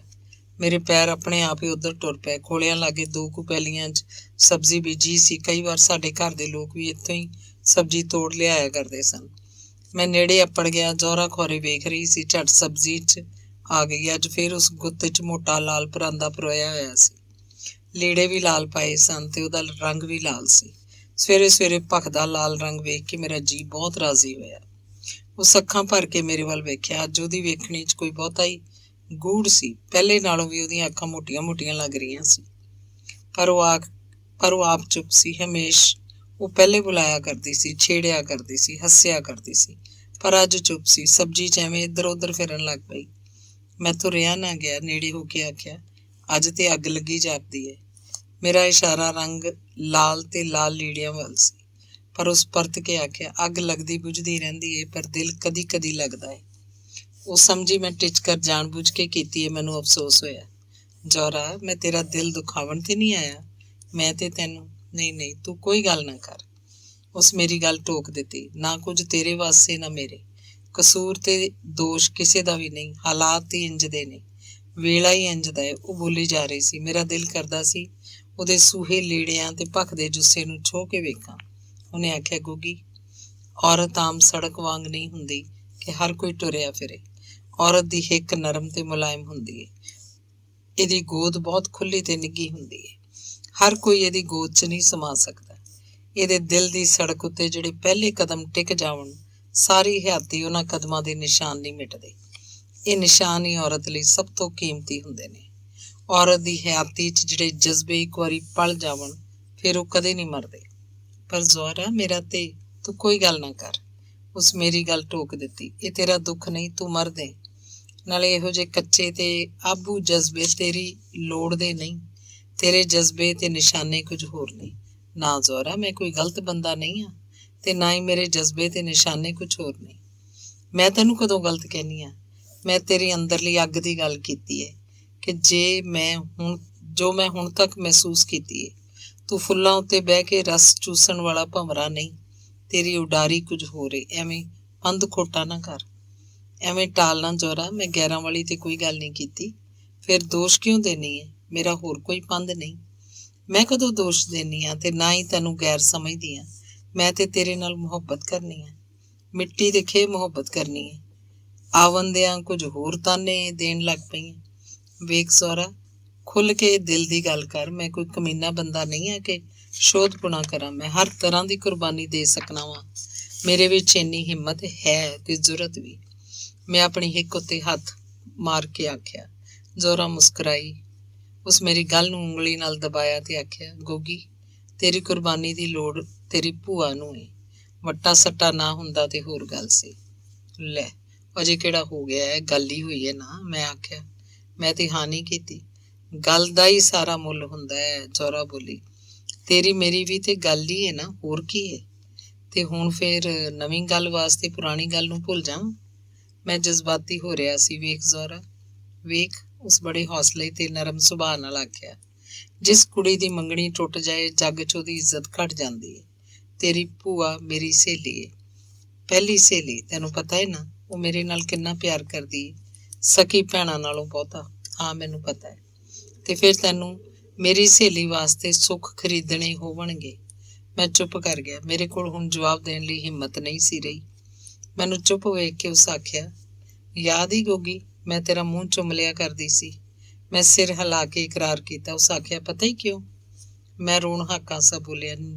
ਨਿੱਕਾ ਸਮਝ ਕੇ ਮੇਰੇ ਇਸ ਢੰਗ ਨਾਲ ਆਖਣ ਤੇ ਉਹਦਾ ਹਾਸਾ ਨਿਕਲ ਗਿਆ। ਬੋਲੀ, ਨਹੀਂ ਨਹੀਂ ਵੇ ਗੋਗੀ, ਨਿੱਕਾ ਸਮਝ ਕੇ ਨਹੀਂ, ਨਾ ਹੀ ਮੈਂ ਤੈਨੂੰ ਛੋਟਾ ਸਮਝਦੀ ਹਾਂ। ਪਤਾ ਨਹੀਂ ਕਿਹੜੀ ਸ਼ੈ ਤੇਰੇ 'ਚ ਨਜ਼ਰ ਆਉਂਦੀ ਸੀ। ਕਿਹੜੀ ਸ਼ੈ? ਕਿਉਂ ਚੁੰਮਦੀ ਸੀ? ਕੀ ਇਹ ਮੇਰੇ 'ਚ ਜੋ ਉਦੋਂ ਹੈ ਸੀ ਤੇ ਹੁਣ ਨਹੀਂ? ਕੀ ਨਜ਼ਰ ਆਇਆ ਸੀ ਤੈਨੂੰ? ਮੇਰੇ 'ਚ ਤਲਖੀ ਵੱਧ ਗਈ ਸੀ। ਪਤਾ ਨਹੀਂ ਕੀ ਇਹ ਤੇਰੇ 'ਚ ਉਦੋਂ ਵੀ ਹੈ ਸੀ ਤੇ ਹੁਣ ਵੀ ਹੈ, ਜੋ ਦੂਜਿਆਂ 'ਚ ਨਹੀਂ ਹੈ। ਗੋਗੀ, ਕੁਝ ਨਹੀਂ ਜ਼ੋਹਰਾ, ਮੇਰੇ ਵਿੱਚ ਕੁਝ ਵੀ ਤੇ ਨਹੀਂ। ਐਵੇਂ ਨਾ ਪਰਚਾ, ਤੈਨੂੰ ਕਿਸੇ ਹੋਰ ਦਾ ਭੁਲੇਖਾ ਪੈਂਦਾ ਉਸ ਸੀ। ਮੈਂ ਤਾਨਾ ਮਾਰਿਆ। ਹੋ ਸਕਦਾ ਇੰਝ ਹੀ ਹੋਵੇ, ਮੈਨੂੰ ਕਿਸੇ ਹੋਰ ਦਾ ਭੁਲੇਖਾ ਪੈਂਦਾ ਹੋਵੇ, ਪਰ ਕੁਝ ਹੈ ਜ਼ਰੂਰ, ਕੋਈ ਵੱਖਰੀ ਸ਼ੈ ਜਿਹਦਾ ਮੈਨੂੰ ਹੀ ਨਹੀਂ ਪਤਾ ਲੱਗਦਾ ਪਿਆ ਕਿ ਕਿਹੜੀ ਸ਼ੈ ਤੇਰੇ 'ਚ। ਮੈਂ ਮੁਸਕਰਾ ਕੇ ਆਖਿਆ, ਜ਼ੋਹਰਾ, ਹੈ ਮੇਰੇ 'ਚ ਵੱਖਰੀ ਸ਼ੈ, ਗੁੱਸਾ, ਜ਼ਿੱਦ, ਨਫ਼ਰਤ, ਇਹ ਤੋਂ ਇਲਾਵਾ ਕੁਝ ਨਹੀਂ। ਨਹੀਂ ਵੇ, ਗੁੱਸਾ, ਜ਼ਿੱਦ ਤੇ ਨਫ਼ਰਤ ਸਾਰਿਆਂ 'ਚ ਹੀ ਹੁੰਦੀ ਏ। ਕੋਈ ਦਬਾਈ ਫਿਰਦਾ ਹੈ, ਕੋਈ ਦਬਾ ਨਹੀਂ ਸਕਦਾ। ਪਰ ਤੇਰੇ 'ਚ ਕੁਝ ਹੋਰ ਏ ਜਿਹਦੀ ਮੈਨੂੰ ਖਿੱਚ ਏ। ਉਹ ਕੀ ਏ ਮੈਨੂੰ ਮਾਲੂਮ ਨਹੀਂ। ਤੇਰੀਆਂ ਤੂੰ ਜਾਣੇ ਜ਼ੋਹਰਾ, ਮੈਨੂੰ ਤੇਰੀਆਂ ਗੱਲਾਂ ਦੀ ਸਮਝ ਨਹੀਂ ਆ ਰਹੀ। ਇੰਨੀ ਗੱਲ ਆਖ ਕੇ ਮੈਂ ਉਹਨੂੰ ਜੱਫੀ ਪਾ ਲਈ। ਉਹ ਜੱਫੀ 'ਚੋਂ ਨਿਕਲ ਕੇ ਪਰਾਂ ਖਲੋ ਗਈ। ਮੈਂ ਆਖਿਆ, ਜ਼ੋਹਰਾ, ਤੂੰ ਕਹਿਣਾ ਕੀ ਚਾਹੁੰਦੀ ਹੈ? ਉਸ ਆਖਿਆ, ਵਾਅਦਾ ਕਰ, ਅੱਜ ਤੋਂ ਬਾਅਦ ਅਸੀਂ ਸਿਰਫ ਇੱਕ ਦੂਜੇ ਨੂੰ ਯਾਦ ਰੱਖਾਂਗੇ। ਮੈਂ ਚੁੱਪ ਸਾਂ। ਉਸ ਫੇਰ ਆਖਿਆ, ਇੱਕ ਪਲ ਖਲੋਤਾ ਰਵੀਂ ਅਮਨ ਨਾਲ, ਮੈਂ ਜ਼ਰਾ ਤੇਰਾ ਮੱਥਾ ਚੁੰਮ ਲਵਾਂ। ਫਿਰ ਉਸ ਇੰਨੇ ਪਿਆਰ ਨਾਲ ਮੇਰਾ ਮੱਥਾ ਚੁੰਮਿਆ ਕਿ ਮੇਰੇ ਅੱਥਰੂ ਨਿਕਲ ਆਏ। ਉਹ ਵੀ ਖੌਰੇ ਆਪਣੇ ਅੱਥਰੂ ਪੂੰਝਦੀ ਹੋਈ ਜਾ ਰਹੀ ਸੀ। ਉਹਦੇ ਸੁਨਹਿਰੇ ਵਾਲਾਂ 'ਚ ਲਾਲ ਪਰਾਂਦੇ ਨਾਲ ਸਜੀ ਗੁੱਤ ਬਹੁਤ ਸੋਹਣੀ ਲੱਗ ਰਹੀ ਸੀ। ਆਪਣੇ ਆਪ ਮੇਰੇ ਮੂੰਹੋਂ ਨਿਕਲਿਆ, ਭਲਾ ਇਹ ਵੀ ਕੋਈ ਭੁੱਲਣ ਵਾਲੀ ਗੱਲ ਏ ਜ਼ੋਹਰਾ? ਸੱਜੇ ਹੱਥ ਨਾਲ ਮੈਂ ਆਪਣਾ ਮੱਥਾ ਟੋਹ ਕੇ ਵੇਖਿਆ, ਜਿੱਥੇ ਅਜੇ ਤੀਕਰ ਉਹਦੇ ਬੁੱਲ੍ਹਾਂ ਦੀ ਗਰਮੀ ਨਾਲ ਮੁੜਕਾ ਆਇਆ ਹੋਇਆ ਸੀ। ਮੇਰੇ ਅੰਦਰਲਾ ਫਿਰ ਇੱਕ ਵਾਰੀ ਉਦਾਸ ਹੋ ਗਿਆ। ਕਿਸੇ ਵੀ ਗੱਲ ਦਾ ਮੇਰੇ ਕੋਲ ਅਖਤਿਆਰ ਨਹੀਂ ਸੀ। ਘਰੋਂ ਬਹੁਤ ਦੂਰ ਜਾਵਣ ਦੀ ਮੈਨੂੰ ਇਜਾਜ਼ਤ ਨਹੀਂ ਸੀ। ਟਿਊਬਵੈੱਲ ਉੱਤੇ ਆ ਕੇ ਲੰਡੂ ਨਾਲ ਗੱਲਬਾਤ ਕਰ ਲੈਣੀ ਤੇ ਕਦੀ ਭਾਬੀ ਜਮੀਲਾ ਕੋਲ ਝੱਟ ਬਹਿ ਕੇ ਉਹਦੇ ਕੋਲੋਂ ਰਿਕਾਰਡ ਹੋਏ ਗੀਤ ਸੁਣਦਾ ਸਾਂ। ਇੰਝ ਹੀ ਸਮਾਂ ਬੀਤ ਰਿਹਾ ਸੀ। ਚਾਚੇ ਲੰਡੂ ਦਾ ਆਖਣਾ ਕਿ ਮੈਂ ਜਾ ਕੇ ਹੋਸ਼ਾਂ ਨਾਲ ਗੱਲ ਕਰਾਂ, ਪਰ ਸ਼ਾਦੀ ਤੋਂ ਪਹਿਲਾਂ ਮੈਂ ਕਿੰਝ ਜਾ ਸਕਦਾ ਸਾਂ। ਮੈਂ ਸ਼ਾਦੀ ਤੋਂ ਬਾਅਦ ਆਖ ਚਾਚੇ ਲੰਡੂ ਨੂੰ ਟਾਲਦਾ ਰਹਿੰਦਾ। ਮੇਰੇ ਨਾਲੋਂ ਮੇਰੀ ਸ਼ਾਦੀ ਦੀ ਕਾਹਲ ਉਹਨੂੰ ਸੀ। ਸ਼ਾਦੀ ਦੀ ਤਿਆਰੀ ਵਾਸਤੇ ਉਸ ਹੱਥੋਂ ਵੀ ਜ਼ਿਆਦਾ ਸਾਡੇ ਕੰਮ ਆਵਣ ਲੱਗ ਪਿਆ ਸੀ। ਅੰਗ 10ਵਾਂ। ਪੋਹ ਦੀ ਪਹਿਲੀ ਜੁਮਾਰਾਤ ਨੂੰ ਮੇਰਾ ਪਹਿਲਾ ਤੇਲ ਸੀ। ਮੇਰੇ ਸੁਹਾਗ ਗਾਏ ਜਾ ਰਹੇ ਸਨ। ਮੈਨੂੰ ਖਾਰੇ ਉੱਤੇ ਬਿਠਾ ਕੇ ਪਹਿਲੀ ਤਲਾਈ ਚਾੜੀ ਗਈ ਸੀ। ਮੇਰੇ ਸੱਜੇ ਪੈਰ ਨੂੰ 7 ਰੰਗ ਦਾ ਪਸ਼ਮ ਦਾ ਗਾਨਾ ਬੰਨ੍ਹ ਦਿੱਤਾ ਗਿਆ।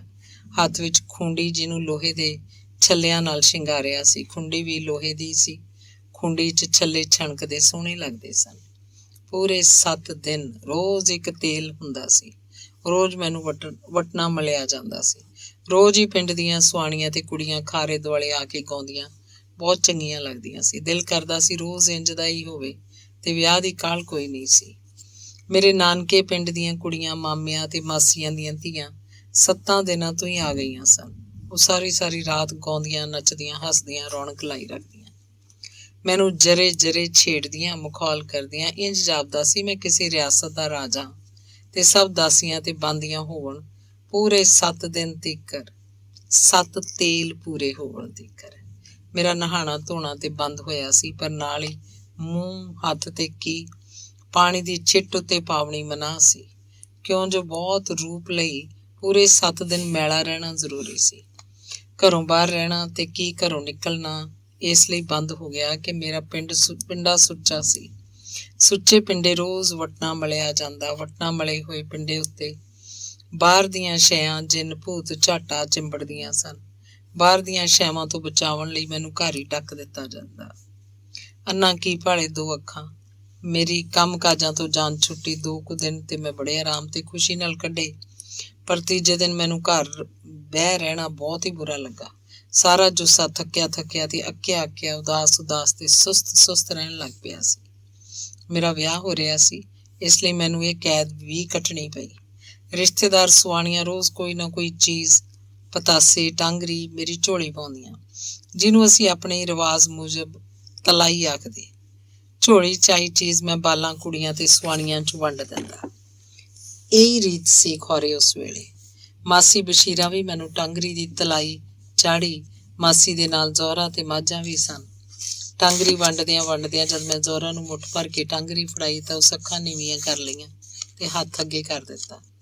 ਜੀ ਕੀਤਾ ਸਭ ਕੁਝ ਇੱਥੇ ਹੀ ਸੁੱਟ ਕੇ ਗੋਲ ਵੇਣੀ ਵਾਲਾ ਗੋਰਾ ਹੱਥ ਚੁੰਮ ਲਵਾਂ, ਪਰ ਮੈਂ ਇੰਝ ਨਹੀਂ ਸੀ ਕਰ ਸਕਦਾ। ਮਾਝਾਂ ਝੱਟ ਕਰਕੇ ਉੱਥੋਂ ਇੱਕ ਟਾਂਗਰੀ ਫੜ ਕੇ ਮੇਰੇ ਮੂੰਹ 'ਚ ਪਾ ਦਿੱਤੀ ਤੇ ਨਾਲ ਇੱਕ ਹਟਕੋਲੀ ਪਿਆਰ ਨਾਲ ਮੇਰੇ ਸਿਰ ਉੱਤੇ ਜੜ ਦਿੱਤੀ।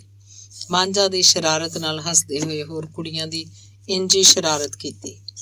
ਮਾਂਝਾ ਇਹ ਸ਼ਰਾਰਤ ਕਰਨ ਲਈ ਜ਼ੋਹਰਾ ਨੂੰ ਵੀ ਇਸ਼ਾਰਾ ਕੀਤਾ, ਪਰ ਉਸ ਸ਼ਰਾਰਤ ਨਾ ਕੀਤੀ। ਸਗੋਂ ਉਸ ਮੇਰੇ ਵੱਲ ਅੱਖਾਂ ਭਰ ਕੇ ਤੱਕਿਆ ਤੇ ਧਿਆਨ ਨੀਵਾਂ ਕਰ ਲਿਆ। ਮੇਰੇ ਕਾਲਜੇ 'ਚ ਜਿਵੇਂ ਕਿਸੇ ਰੁੱਗ ਭਰ ਲਿਆ ਹੋਵੇ। ਹਰ ਰੋਜ਼ ਗਾਂ ਦੇ ਗੋਹੇ ਦਾ ਪੋਚਾ ਫੇਰ ਕੇ ਖਾਰੇ ਦੇ ਹੇਠਾਂ ਸਰੋਂ ਦੇ ਤੇਲ ਦਾ ਦੀਵਾ ਬਾਲ ਕੇ ਰੱਖਿਆ ਜਾਂਦਾ। ਗਾਂ ਦੇ ਗੋਹੇ ਦਾ ਪੋਚਾ ਤੇ ਦੀਵਾ ਖਾਰੇ ਹੇਠ ਕਾਹਦੇ ਲਈ ਰੱਖਿਆ ਜਾਂਦਾ ਸੀ, ਅਜੇ ਤੀਕਰ ਮੈਨੂੰ ਇਹਦੀ ਸਮਝ ਨਹੀਂ ਆਈ। 8ਵੇਂ ਦਿਨ ਸ਼ਾਮ ਨੂੰ ਵਾਜੇ ਵਾਲੇ ਆ ਗਏ। ਰਾਤ ਉਹਨਾਂ ਇੱਥੇ ਰਹਿਣਾ ਸੀ। ਉਹਨਾਂ ਝੱਟ ਕੁ ਸਾਡੀ ਝੁੱਗੀ ਸਾਹਮਣੇ ਵਾਜਾ ਵਜਾਇਆ, ਕੁਝ ਵੇਲਾਂ ਲਈਆਂ ਤੇ ਫਿਰ ਵਾਜਾ ਵਜਾਣਾ ਬੰਦ ਕਰ ਦਿੱਤਾ। ਵਾਜੇ ਵਾਲਿਆਂ ਦੇ ਰਾਤ ਕੱਟਣ ਲਈ ਇੱਕ ਡੰਗਰਾਂ ਵਾਲਾ ਅੰਦਰ ਵਿਹਲਾ ਕਰਕੇ ਭੋਏ ਤੇ ਪੁਰਾਲੀ ਵਿਛਾਤੀ। ਕੁਝ ਲੇਫ ਦੇ ਦਿੱਤੇ। ਦੂਜੇ ਆਏ ਪ੍ਰਾਹੁਣਿਆਂ ਨਾਲ ਵੀ ਇੰਝ ਹੋਇਆ ਸੀ। ਰਾਤ ਦੀ ਰੋਟੀ ਸਾਰੇ ਪਿੰਡ ਨੂੰ ਦਿੱਤੀ ਗਈ, ਜਿਹਨੂੰ ਅਸੀਂ ਲੋਕ ਸੰਭਾਲ ਆਖਦੇ ਸਾਂ। ਰਾਤ ਨੂੰ ਕੁੜੀਆਂ ਮੁੰਡੇ ਵੱਖ-ਵੱਖ ਰੌਣਕਾਂ ਲਾਈ ਬੈਠੇ ਸੀ। ਕੁੜੀਆਂ ਗਿੱਧਾ ਪਾਇਆ, ਨੱਚਿਆ ਗਾਇਆ। ਮੁੰਡਿਆਂ ਲੁੱਡੀ ਤੇ ਭੰਗੜਾ ਪਾ ਕੇ ਜੀ ਰਾਜੀ ਕੀਤਾ। ਵਡੇਰੇ ਤੇ ਬਜ਼ੁਰਗਾਂ ਬਾਤਾਂ ਪਾ ਕੇ ਰਾਤ ਗੁਜ਼ਾਰੀ। ਰਾਤ ਨੂੰ ਭੂਆ ਦੀ ਜੰਝ ਵੀ ਆਈ ਸੀ। ਕੁਝ ਦੇਰ ਜੰਝ ਵਾਲਿਆਂ ਵੀ ਖੇਡ ਤਮਾਸ਼ਾ ਕੀਤਾ। ਰਾਤ ਨੂੰ ਗੁੜ ਤੇ ਲੂਣ ਵਾਲੇ ਚੌਲਾਂ ਦੀਆਂ ਦੇਗਾਂ ਪੱਕੀਆਂ ਸਨ। ਦਿਨ ਨੂੰ ਵੀ ਇੰਝ ਹੀ ਵਰਤਾਰਾ ਸੀ। ਡਿੱਗਰ ਵੇਲੇ ਭੂਆ ਦੀ ਡੋਲੀ ਚਲੀ ਗਈ ਤਾਂ ਮੇਰੀ ਜੰਝ ਦੀ ਤਿਆਰੀ ਸ਼ੁਰੂ ਹੋਈ। ਸੋਤੇ ਵੇਲੇ ਤੀਕਰ ਤਿਆਰੀਆਂ ਹੀ ਹੁੰਦੀਆਂ ਰਹੀਆਂ। ਇਸ ਤੋਂ ਪਹਿਲੇ ਮੈਨੂੰ ਨਹਾਵਣ ਲਈ ਖਾਰੇ ਤੇ ਬਿਠਾਇਆ ਗਿਆ। ਮਾਮੇ ਮੇਰੇ ਤੋਂ ਪਾਣੀ ਵਾਰ ਰਹੇ ਸਨ ਤੇ ਕੁੜੀਆਂ ਘੋੜੀਆਂ ਗਾ ਰਹੀਆਂ ਸਨ। ਖਾਰੇ ਸਾਹਮਣੇ ਕੁਝ ਚੱਪਣੀਆਂ ਤੇ ਠੂਠੀਆਂ ਰੱਖੀਆਂ ਗਈਆਂ ਸੀ। ਬਾਰ-ਬਾਰ ਗਾਇਆ ਜਾ ਰਿਹਾ ਸੀ। ਫੁੱਲਾਂ ਭਰੀ ਚੰਗੇਰ, ਇੱਕ ਫੁੱਲ ਤੋਰੀ ਦਾ, ਇਸ ਵੇਲੇ ਦੀ ਲੋੜ ਮਾਮਾ ਲੋੜੀ ਦਾ। ਮਾਮਿਆਂ ਮੇਰੇ ਬਾਰੇ ਭਰੇ ਪੈਸੇ ਦਿੱਤੇ, ਖਾਰੇ ਲਾਗੇ। ਸਾਡਾ ਜੱਦੀ ਮਰਾਸੀ ਵੀ ਆ ਖਲੋਤਾ। ਉਸ ਮੇਰੇ ਲੱਥੇ ਲੀੜੇ ਲੈਣੇ ਸੀ ਜਿਹੜੇ ਪਹਿਲਾਂ ਹੀ ਪਾਟੇ ਤੇ ਪੁਰਾਣੇ ਸੀ। ਕੁਝ ਵੇਲਾਂ ਵੀ ਲੈਣੀਆਂ ਸੀ ਜਿਹੜੀਆਂ ਸੁਆਣੀਆਂ ਤੇ ਮੇਰੇ ਘਰਦਿਆਂ ਦੇਣੀਆਂ ਸਨ। ਮਰਾਸੀ ਮੇਰੇ ਪਿਓ ਦਾਦੇ ਤੇ ਪੂਰੀ ਜੱਦ ਦੀ ਤਾਰੀਫ ਬਹੁਤ ਕੀਤੀ। ਉਹਦੀ ਤਾਰੀਫ ਤੋਂ ਜਾਪਦਾ ਸੀ ਜਿਵੇਂ ਪੂਰੇ ਇਲਾਕੇ 'ਚ ਅਸੀਂ ਤੇ ਸਾਡਾ ਕੁਨਬਾ ਉੱਚੇ ਤੇ ਆਲਾ ਲੋਕਾਂ ਦਾ ਹੈ ਤੇ ਬਾਕੀ ਜਹਾਨ ਥੱਲੇ ਹੀ ਥੱਲੇ ਤੇ ਹੀਣਾ ਹੈ। ਮੈਨੂੰ ਅੰਦਰੋਂ ਅੰਦਰ ਹਾਸਾ ਵੀ ਆ ਰਿਹਾ ਸੀ ਤੇ ਸ਼ਰਮਿੰਦਗੀ ਵੀ। ਮੈਂ ਸੋਚਿਆ ਜੇ ਸਾਰੇ ਜੱਗ ਨਾਲੋਂ ਅਸੀਂ ਉੱਚੇ ਹਾਂ ਤੇ ਫਿਰ ਨੀਵੇਂ ਕੌਣ ਹੈ। ਮੇਰੇ ਘਰ ਵਾਲੇ ਤੇ ਦੂਜੇ ਸਾਕ ਮਰਾਸੀ ਦੀ ਤਾਰੀਫ ਤੇ ਬਹੁਤ ਖੁਸ਼ ਸੀ। ਉਹਨਾਂ ਮਰਾਸੀ ਨੂੰ ਰੱਜ ਕੇ ਵੇਲਾਂ ਦਿੱਤੀਆਂ। ਮਰਾਸੀ ਦੇ ਹਟਣ ਮਗਰੋਂ ਮੈਨੂੰ ਮਾਂ ਵੱਲੋਂ ਹੁਕਮ ਹੋਇਆ ਕਿ ਖਾਰੇ ਤੋਂ ਚੱਪਣੀਆਂ ਉੱਤੇ ਛਾਲ ਮਾਰਨੀ ਹੈ। ਚੱਪਣੀਆਂ ਤੇ ਠੂਠੀਆਂ ਭੰਨਣੀਆਂ ਸੀ, ਪਰ ਉੱਥੇ ਤੇ ਪਾਣੀ ਨਾਲ ਚਿੱਕੜ ਹੋ ਗਿਆ ਸੀ। ਮੈਂ ਉੱਥੋਂ ਛਾਲ ਮਾਰੀ ਤੇ ਇੱਕ ਦੋ ਚੱਪਣੀਆਂ ਠੂਠੀਆਂ ਟੁੱਟੀਆਂ ਹੋਣੀਆਂ ਹੋ ਸਨ, ਪਰ ਚਿੱਕੜ ਦੀਆਂ ਛਿੱਟਾਂ ਦੁਆਲੇ ਦੇ ਸਭ ਲੋਕਾਂ ਦੇ ਪਈਆਂ। ਆਪਣੇ ਉੱਤੇ ਚਿੱਕੜ ਪਵਾ ਕੇ ਵੀ ਲੋਕ ਖੁਸ਼ ਹੋ ਰਹੇ ਸਨ। ਹੱਸਦੇ ਹੱਸਦੇ ਮਾਮਿਆਂ ਚਾਚਿਆਂ ਬਾਕੀ ਠੂਠੀਆਂ ਨੂੰ ਆਪਣੇ ਪੈਰਾਂ ਨਾਲ ਭੰਨਿਆ। ਪਤਾ ਨਹੀਂ ਕੀ ਮਿਲਦਾ ਸੀ ਠੂਠੀਆਂ ਚੱਪਣੀਆਂ ਭੰਨਣ 'ਚ। ਕੋਈ ਬਲਾ ਟਲੀ ਸੀ ਜਾਂ ਕੋਈ ਚੜ੍ਹਤਲ ਦਾ ਸ਼ਗਨ ਸੀ। ਮੈਨੂੰ ਨਵੇਂ ਲੀੜੇ ਪਵਾ ਕੇ ਪੱਗ ਬੰਨ੍ਹ ਦਿੱਤੀ ਗਈ। ਪੱਗ ਤੇ ਸੁਨਹਿਰੀ ਤਾਰਾਂ ਵਾਲਾ ਸਿਹਰਾ ਜੜਿਆ ਗਿਆ। ਜਦ ਫੁਲੇਰਾ ਫੁੱਲਾਂ ਦਾ ਸਿਹਰਾ ਲੈ ਕੇ ਆਇਆ, ਉਹ ਵੀ ਮੇਰੇ ਸਿਰ ਤੇ ਵੱਜ ਗਿਆ। ਪੋਹ ਦੇ ਦਿਨ ਸੀ। ਨਹਾਵਣ ਨਾਲ ਮੈਨੂੰ ਠੰਡ ਲੱਗ ਰਹੀ ਸੀ। ਮੈਂ ਬੋਲ ਨਹੀਂ ਸੀ ਸਕਦਾ ਕਿਉਂ ਜੋ ਨਿੰਗਰ ਚੰਦ ਨੂੰ ਬੋਲਣ ਦੀ ਇਜਾਜ਼ਤ ਨਹੀਂ ਸੀ। ਜੇ ਨਿੰਗਰ ਚੰਦ ਬੋਲੇ ਤਾਂ ਝਬਾੜਾ ਸਦਾਮਦਾ ਏ। ਮੇਰੀ ਤਕਲੀਫ ਦਾ ਕਿਸੇ ਨੂੰ ਕੋਈ ਖਿਆਲ ਨਹੀਂ ਸੀ। ਸਾਰੇ ਆਪਣੇ ਆਪਣੇ ਚਾਅ ਤੇ ਤਿਆਰੀਆਂ 'ਚ ਰੁੱਝੇ ਸਨ। ਠੰਡ ਨਾਲ ਮੇਰੇ ਦੰਦ ਪੇ ਵੱਜਦੇ ਸਨ। ਮੇਰੀ ਮਾਂ ਨੂੰ ਪਤਾ ਨਹੀਂ ਕਿਵੇਂ ਮਾਲੂਮ ਹੋਇਆ, ਉਸੇ ਖੇਸ ਲਿਆ ਕੇ ਮੇਰੇ ਦੁਆਲੇ ਵਲੇਟ ਦਿੱਤਾ ਤਾਂ ਕੁਝ ਠੰਡ ਵੱਲੋਂ ਆਰਾਮ ਹੋਇਆ। ਫੁੱਲਾਂ ਦੀ ਖੁਸ਼ਬੂ ਨਾਲ ਮੇਰੇ ਜੁੱਸੇ 'ਚ ਨਸ਼ਾ ਹੋ ਰਿਹਾ ਸੀ। ਸੱਜਰੇ ਫੁੱਲਾਂ ਦੀ ਖੁਸ਼ਬੂ ਇੰਨੀ ਪਿਆਰੀ ਤੇ ਭਲੀ ਸੀ ਕਿ ਮੇਰਾ ਦਿਮਾਗ ਜਾਰੀ ਨਾ ਸਕਿਆ। ਸਿਹਰੇ 'ਚ ਕਈ ਕਿਸਮ ਦੇ ਫੁੱਲ ਸਨ। ਮੇਰੇ ਦਿਮਾਗ ਕਦੀ ਫੁੱਲਾਂ ਦੀ ਵਾਸ਼ਨਾ ਸੁੰਘੀ ਨਹੀਂ ਸੀ। ਗੋਹੇ ਤੇ ਚਿੱਕੜ 'ਚ ਰਹਿਣ ਵਾਲੇ ਦਿਮਾਗ ਨੂੰ ਭਲਾ ਫੁੱਲਾਂ ਦੀ ਵਾਸ਼ਨਾ ਦੀ ਕੀ ਕਦਰ। ਫੁੱਲਾਂ ਦੇ ਨਸ਼ੇ ਨਾਲ ਮੈਨੂੰ ਨੀਂਦਰ ਆ ਗਈ। ਮੈਂ ਬਥੇਰੀ ਹਿੰਮਤ ਕਰਕੇ ਅੱਖ ਖੋਲ੍ਹਦਾ ਸੀ, ਪਰ ਅੱਖ ਦੇ ਮੱਲੋ ਮੱਲੀ ਬੰਦ ਹੋਈ ਜਾਂਦੀ ਸੀ। ਉਧਰ ਧੌਂਸੇ ਸੱਟ ਵੱਜੀ, ਜੰਝ ਤਿਆਰ ਹੋਈ, ਬਾਜੇ ਖੜਕ ਪਏ ਜਿਵੇਂ ਫੌਜਾਂ ਕਿਸੇ ਮਹਾਜ ਉੱਤੇ ਚੱਲੀਆਂ ਨੇ, ਕੋਈ ਕਿਲ੍ਹਾ ਫਤਿਹ ਕਰਨਾ ਹੈ। ਪਰ ਮੈਨੂੰ ਮੁੜ ਮੁੜ ਨੀਂਦਰ ਦੇ ਦੌਰੇ ਪੈਂਦੇ ਸਨ। ਘਰ ਦੇ ਮੈਨੂੰ ਉਠਾਵਣ, ਮੈਂ ਉੱਠਾਂ ਤੇ ਫਿਰ ਬਹਿ ਜਾਵਾਂ। ਉਹ ਬੁਲਾਵਣ, ਕੀ ਗੱਲ ਤੂੰ ਉੱਠਦਾ ਕਿਉਂ ਨਹੀਂ, ਜੰਝ ਤਿਆਰ ਖਲੋਤੀ ਏ। ਮੈਂ ਬੋਲਾਂ ਤੇ ਆਵਾਜ਼ ਭਾਰੀ, ਨੀਂਦਰ ਭਰੀ, ਮੈਥੋਂ ਬੋਲਿਆ ਨਾ ਜਾਵੇ। ਰੌਲਾ ਪੈ ਗਿਆ ਕਿ ਮੁੰਡੇ ਨੂੰ ਬਾਹਰ ਦੀਆਂ ਸ਼ੈਆਂ ਘੁੱਟ ਲਿਆ ਏ। ਸੁਆਣੀਆਂ ਅਫਸੋਸ ਕਰਨ ਲੱਗ ਪਈਆਂ। ਜਵਾਨ ਕੁੜੀਆਂ ਹੁਮ ਹੁਮਾ ਕੇ ਮੈਨੂੰ ਵੇਖਣ ਆਈਆਂ। ਮੇਰੀ ਨਾਨੀ ਮੇਰੀ ਮਾਂ ਨੂੰ ਬਹੁਤ ਗੁੱਸੇ ਹੋਈ ਕਿ ਤੂੰ ਗੋਗੀ ਨੂੰ ਘਰੋਂ ਬਾਹਰ ਕਿਉਂ ਜਾਵਣ ਦਿੱਤਾ। ਮੇਰੀ ਮਾਂ ਬਾਰ-ਬਾਰ ਆਖੇ, ਨਹੀਂ ਅੰਮਾ, ਮੈਂ ਤੇ ਪੂਰੇ 8 ਦਿਨ ਇਹਨੂੰ ਘਰੋਂ ਨਿਕਲ ਹੀ ਨਹੀਂ ਦਿੱਤਾ। ਇਹਨੂੰ ਕੋਈ ਸਾਇਆ ਨਹੀਂ। ਫਿਰ ਕੀ ਹੈ ਕੁੜੀਏ, ਮੇਰਾ ਦਿਲ ਪਿਆ ਡੁੱਬਦਾ ਏ। ਮੇਰੀ ਮਾਂ ਆਪਣੀ ਮਾਂ ਨੂੰ ਤਸੱਲੀ ਦਿੰਦਿਆਂ ਆਖਿਆ, ਫਿਕਰ ਵਾਲੀ ਕੋਈ ਗੱਲ ਹੈ ਹੀ ਨਹੀਂ ਮਾਂ। ਮਾਂ ਮੇਰੇ ਮੂੰਹ ਤੇ ਸਿਹਰਾ ਚੁੱਕ ਕੇ ਕੁਝ ਹਵਾ ਲਵਾਈ ਤੇ ਮੈਨੂੰ ਹੋਸ਼ ਆ ਗਈ। ਮੈਂ ਉੱਠ ਬੈਠਾ, ਖੂੰਡੀ ਫੜ ਲਈ। ਨਾਨੀ ਪੁੱਛਿਆ, ਵੇ ਗੋਗੀ, ਕੀ ਗੱਲ ਸੀ, ਤੂੰ ਤੇ ਡਰਾ ਹੀ ਦਿੱਤਾ ਸੀ। ਕੁਝ ਨਹੀਂ ਨਾਨੀ, ਫੁੱਲਾਂ ਦੀ ਖੁਸ਼ਬੂ ਨਾਲ ਮੈਨੂੰ ਨੀਂਦਰ ਆ ਗਈ ਸੀ। ਨਾਨੀ ਮੈਨੂੰ ਪਿਆਰ ਕੀਤਾ ਤੇ ਮੇਰੇ ਛੋਟੇ ਮਾਮੇ ਨੂੰ ਹੁਕਮ ਦਿੱਤਾ ਕਿ ਤੂੰ ਇਹਦੇ ਨਾਲ ਰਵੀਂ, ਪਲ ਪਲ ਸਿਹਰਾ ਚੁੱਕ ਕੇ ਇਹਨੂੰ ਹਵਾ ਲਵਾਉਂਦਾ ਰਹੇ। ਮਾਮੇ ਮਖੌਲ ਕਰਦੇ ਆਖਿਆ, ਇੰਜ ਨਾ ਕਰੀਏ ਮਾਂ, ਸਿਹਰਾ ਲਾ ਲਈਏ, ਨੇੜੇ ਜਾ ਕੇ ਬੰਨ੍ਹ ਲਵਾਂਗੇ। ਨਾਨੀ ਆਖਿਆ, ਨਾ, ਇਹ ਬੇਸ਼ਗਨੀ ਹੈ, ਤੂੰ ਹਵਾ ਲਵਾਉਂਦਾ ਰਹੀ। ਮਾਮੇ ਦੇ ਮਖੌਲ ਨੂੰ ਭਲਾ ਮੈਂ ਕਿੱਥੋਂ ਜਰ ਲੈਣਾ ਸੀ। ਮੈਂ ਝੱਟ ਆਖਿਆ, ਨਾਨੀ, ਇਹਨੂੰ ਆਖ ਆਪਣੇ ਮੋਢਿਆਂ ਤੇ ਚੁੱਕ ਲਵੇ ਜਿਵੇਂ ਇਸ 34 ਚੱਕ ਵਾਲੀ ਨਹਿਰ ਪਾਰ ਕਰਾਉਣ ਲਈ ਚੁੱਕਿਆ ਸੀ।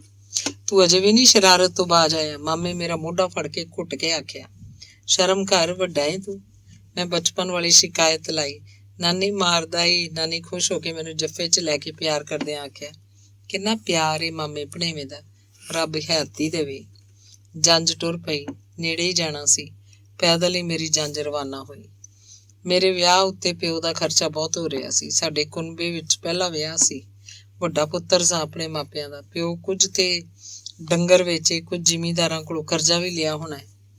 ਮਾਂ ਵੀ ਮੇਰੇ ਸਾਰੇ ਸ਼ਗਨ ਪੂਰੇ ਕਰ ਰਹੀ ਸੀ। ਖਰਚੇ 'ਚ ਕੋਈ ਕੰਜੂਸੀ ਨਹੀਂ ਸੀ ਵਰਤੀ ਗਈ। ਆਪਣੀ ਹੈਸੀਅਤ ਤੋਂ ਬਹੁਤ ਖਰਚਾ ਹੋ ਰਿਹਾ ਸੀ। ਕਮੀਆਂ ਤੇ ਲਾਗੀਆਂ ਨੂੰ ਖੁੱਲ੍ਹੇ ਹੱਥ ਨਾਲ ਪੈਸੇ ਦਾਨ ਕੀਤੇ ਜਾ ਰਹੇ ਸੀ। ਸਭ ਤੋਂ ਹੇਠਲੇ ਤਬਕੇ ਦੇ ਅਸਾਂ ਲੋਕ ਭੂਤਰ ਜਾਈਏ ਤਾਂ ਸੱਜਾ ਖੱਬਾ ਕੁਝ ਨਹੀਂ ਵੇਖਦੇ। ਕਮੀਆਂ ਦੀਆਂ ਤਾਰੀਫਾਂ ਤੇ ਅਸੀਸਾਂ ਨਾਲ ਅਸੀਂ ਆਪਣੇ ਆਪ ਨੂੰ ਸੱਚਮੁੱਚ ਰਾਜੇ ਦੇ ਅਣਖੀ ਸੂਰਮੇ ਸਮਝਣ ਲੱਗ ਪਏ ਸਾਂ। ਮੇਰਾ ਪਿਓ ਵੀ ਆਪਣੇ ਆਪ ਨੂੰ ਪਤਾ ਨਹੀਂ ਕੀ ਸਮਝਣ ਲੱਗ ਪਿਆ ਸੀ। ਉਹਦੀ ਅੱਡੀ ਨਹੀਂ ਸੀ ਭੁਏਂ ਤੇ ਲੱਗਦੀ। ਜਾਂਜੀ ਵੀ ਧਾੜਵੀ ਜਾਪਦੇ ਸਨ। ਪੋਹ ਦੀ ਰਾਤ, ਪਾਲੇ ਦਾ ਜ਼ੋਰ, ਹਨੇਰੇ 'ਚ ਜੰਗਲ ਦੇ ਰਾਹ ਤੇ ਨੱਚਦੇ ਟੱਪਦੇ ਨਾਅਰੇ ਮਾਰਦੇ ਜਾਂਜੀ ਚੜ੍ਹਾਈ ਕੀਤੀ ਜਾਂਦੇ ਸੀ। ਮੇਰੇ ਪਿਓ ਤੇ ਚਾਚੇ ਨਾਰਾਜ਼ ਸੀ। ਉਹ ਜੰਝ ਨਾਲ ਨਹੀਂ ਸੀ ਗਏ। ਮੇਰੇ ਸਹੁਰੇ ਦੀ ਮਾਂ ਦੇ ਭਰਾ ਸਨ। ਜੰਝ ਢੁੱਕਣ ਲੱਗੀ ਤਾਂ ਬਾਹਰ ਹੀ ਰੋਕ ਲਈ ਗਈ ਤੇ ਆਖਿਆ, ਪਹਿਲੇ ਰੁੱਸਿਆਂ ਨੂੰ ਮਨਾ ਕੇ ਲਿਆਓ। ਰੁੱਸਿਆਂ ਨੂੰ ਮਨਾਵਣ ਗਏ ਤਾਂ ਉਹ ਰੱਫੜ ਪਾ ਕੇ ਬਹਿ ਗਏ। ਅੱਧੀ ਰਾਤ ਤੀਕਰ ਰੱਫੜ ਪਿਆ ਰਿਹਾ। ਜੰਝ ਤੇ ਲਾੜਾ ਵਿਹੜਿਓਂ ਬਾਹਰ ਹੀ ਖਲੋਤੇ ਰਹੇ। ਆਖਰ ਤਰਲੇ ਮਿੰਨਤਾਂ ਮਗਰੋਂ ਰੁੱਸੇ ਮਨੀਜੇ ਤਾਂ ਜੰਝ ਢੁੱਕੀ। ਠਰੇ ਹੋਏ ਜਾਂਜੀਆਂ ਨੂੰ ਅੱਗ ਬਾਲ ਕੇ ਸੇਕਣੀ ਨਸੀਬ ਹੋਈ। ਮੁਜਰੇ ਵਾਸਤੇ 2 ਕੰਜਰੀਆਂ ਵੀ ਬੁਲਾਈਆਂ ਸੀ। ਕਈ ਦਿਨ ਪਹਿਲੇ ਹੀ ਮੁਜਰੇ ਦੀਆਂ ਖਬਰਾਂ ਟੁਰੀਆਂ ਹੋਈਆਂ ਸਨ। ਰਾਕਾਂ ਵੇਲਾਂ ਦੇਵਣ ਵਾਸਤੇ ਕਰਜ਼ਾ ਚੁੱਕ ਕੇ ਪੈਸਿਆਂ ਨਾਲ ਬੋਝੇ ਭਰੇ ਹੋਏ ਸਨ। ਕਈਆਂ ਡੰਗਰ ਵੱਛਾ ਵੇਚ ਕੇ ਰਕਮ ਪੱਲੇ ਬੱਧੀ ਹੋਈ ਸੀ। ਕੰਜਰੀਆਂ ਸੁਰ ਕਲਾਮ ਵਾਲੀਆਂ ਸਨ। ਰਾਕਾਂ ਇੱਕ ਦੂਜੇ ਤੋਂ ਵੱਧ ਕੇ ਵੇਲਾਂ ਦਿੱਤੀਆਂ। ਸਾਰੀ ਰਾਤ ਮੁਜਰਾ ਹੁੰਦਾ ਰਿਹਾ। ਉਹਨਾਂ ਕੰਜਰੀਆਂ 'ਚੋਂ ਇੱਕ ਦਾ ਨਾਂ ਖੌਰੀ ਅਨਾਇਤੀ ਸੀ। ਬੜੀਆਂ ਸਾਫ਼ ਸੱਦਾਂ ਤੇ ਸੁਰਾਂ ਲਾਉਂਦੀ ਸੀ। ਉਹਦਾ ਇੱਕ ਸੱਦ ਜਾਂ ਸੁਰ ਉੱਤੇ ਰਾਹਕ ਤੜਫ ਪੈਂਦੇ ਤੇ ਮੁੱਠਾਂ ਭਰ ਨੋਟ ਸੁੱਟਦੇ, ਵਾਰਦੇ, ਚੌਂਗਰੇ ਮਾਰਦੇ। ਪਰ ਕਈ ਰਾਹਕ ਦੀਆਂ ਅੱਖਾਂ ਵਿੱਚ ਤੇ ਹੰਝੂ ਵੀ ਆ ਗਏ ਸਨ, ਪਤਾ ਨਹੀਂ ਕਿਉਂ। ਦਿਨ ਚੜ੍ਹੇ ਨੂੰ ਮੈਨੂੰ ਸਹੁਰਿਆਂ ਵੱਲੋਂ ਪੱਗ ਬਣਵਾਈ ਗਈ। ਸਿੱਠਣੀਆਂ ਦੇਵਣ ਵਾਲੀਆਂ ਕੁੜੀਆਂ ਰਾਤ ਦੀ ਕਸਰ ਹੁਣ ਰੱਜ ਕੇ ਕੱਢੀ। ਫਿਰ ਜਦ ਪੱਗ ਵੇਲੇ ਸੁਹਾਗ ਗਾਇਆ ਕਿ ਸਹੁਰਾ ਤੇਰਾ ਲੱਖ ਦਾਤਾ, ਕੁਝ ਮੰਗਦਾ ਕਿਉਂ ਨਹੀਂ। ਸੁਹਾਗ ਸੁਣ ਕੇ ਮੇਰਾ ਤੇ ਵਿੱਚੋਂ ਵਿੱਚ ਹਾਸਾ ਨਿਕਲਦਾ ਸੀ। ਦਾਜ 'ਚ ਮੰਜੀ ਨਾ ਪੀੜੀ, ਮੇਜ਼ ਨਾ ਕੁਰਸੀ, ਲੀੜਾ ਨਾ ਭਾਂਡਾ, ਸਹੁਰਾ ਲੱਖ ਦਾਤਾ ਏ, ਪਰ ਅਸਾਂ ਵੀ ਤੇ ਇੰਜ ਦੇ ਹੀ ਆ। ਚਾਂਦੀ ਦੀਆਂ ਪੰਜੇਬਾਂ ਤੇ ਇੱਕ ਨੱਥ ਲੈ ਕੇ ਗਏ ਸਾਂ। ਬਾਕੀ ਤੇ ਸਭ ਅੱਲਾ ਹੀ ਅੱਲਾ, ਜਾਂ ਫਿਰ ਇੱਕ ਸੂਹਾ ਜੋੜਾ ਸੀ ਮੇਰੀ ਵਹੁਟੀ ਵਾਸਤੇ। ਸਾਨੂੰ ਵੀ ਮਰਾਸੀ ਰਾਜਾ ਆਖਦਾ ਸੀ, ਜੇ ਇੱਥੇ ਸਹੁਰਾ ਲੱਖ ਦਾਤਾ ਏ ਤਾਂ ਕੀ ਹੋਇਆ। ਦੂਜੇ ਦਿਨ ਸ਼ਾਮ ਨੂੰ ਡੋਲੀ ਨਿਕਲੀ ਤਾਂ ਮੇਰੀ ਵਹੁਟੀ ਦੇ ਮਾਪੇ ਤੇ ਭੈਣ ਭਰਾ ਇੰਜ ਭੁੱਬਾ ਮਾਰ ਕੇ ਰੋਏ ਕਿ ਮੇਰਾ ਜੀਅ ਕੀਤਾ ਕਿ ਮੈਂ ਵੀ ਰੋਵਾਂ ਤੇ ਇਹਨੂੰ ਇੱਥੇ ਹੀ ਛੱਡ ਦੇਵਾਂ। ਸੱਚੀ ਮੈਨੂੰ ਜਾਪਦਾ ਸੀ ਕਿ ਜਿਵੇਂ ਮੈਂ ਹੀ ਜ਼ੁਲਮ ਕਰ ਰਿਹਾ ਵਾਂ ਤੇ ਮੈਨੂੰ ਇਹ ਜ਼ੁਲਮ ਨਹੀਂ ਕਰਨਾ ਚਾਹੀਦਾ। ਪਰ ਅਜਬ ਗੱਲ ਤੇ ਇਹ ਸੀ ਕਿ ਕੁੜੀਆਂ ਤੇ ਸੁਆਣੀਆਂ ਡੋਲੀ ਦੇ ਨਿਕਲਣ ਵੇਲੇ ਨਾਲੇ ਰੋਈ ਵੀ ਜਾਂਦੀਆਂ ਸੀ, ਨਾਲੇ ਗਾਈ ਵੀ ਜਾਂਦੀਆਂ ਸੀ। ਸਮਝ ਨਹੀਂ ਸੀ ਆ ਰਹੀ ਕਿ ਰੋਵਣ ਤੇ ਗਾਵਣ ਇੱਕ ਵੇਲੇ ਕਿਵੇਂ ਹੋ ਸਕਦਾ। ਪਰ ਮੇਰੇ ਸਾਹਮਣੇ ਸਭ ਕੁਝ ਹੋ ਰਿਹਾ ਸੀ। ਕੁੜੀਆਂ ਗਾਉਂਦੀਆਂ ਹੱਸ ਵੀ ਪੈਂਦੀਆਂ ਤੇ ਅੱਥਰੂ ਵੀ ਕੇਰੀ ਜਾਂਦੀਆਂ ਸਨ। ਇੱਕ ਦੂਜੇ ਨੂੰ ਛੇੜ ਵੀ ਲੈਂਦੀਆਂ ਸੀ ਤੇ ਮੋਟੇ ਅੱਥਰੂ ਵੀ ਡੋਲ ਰਹੀਆਂ ਸੀ।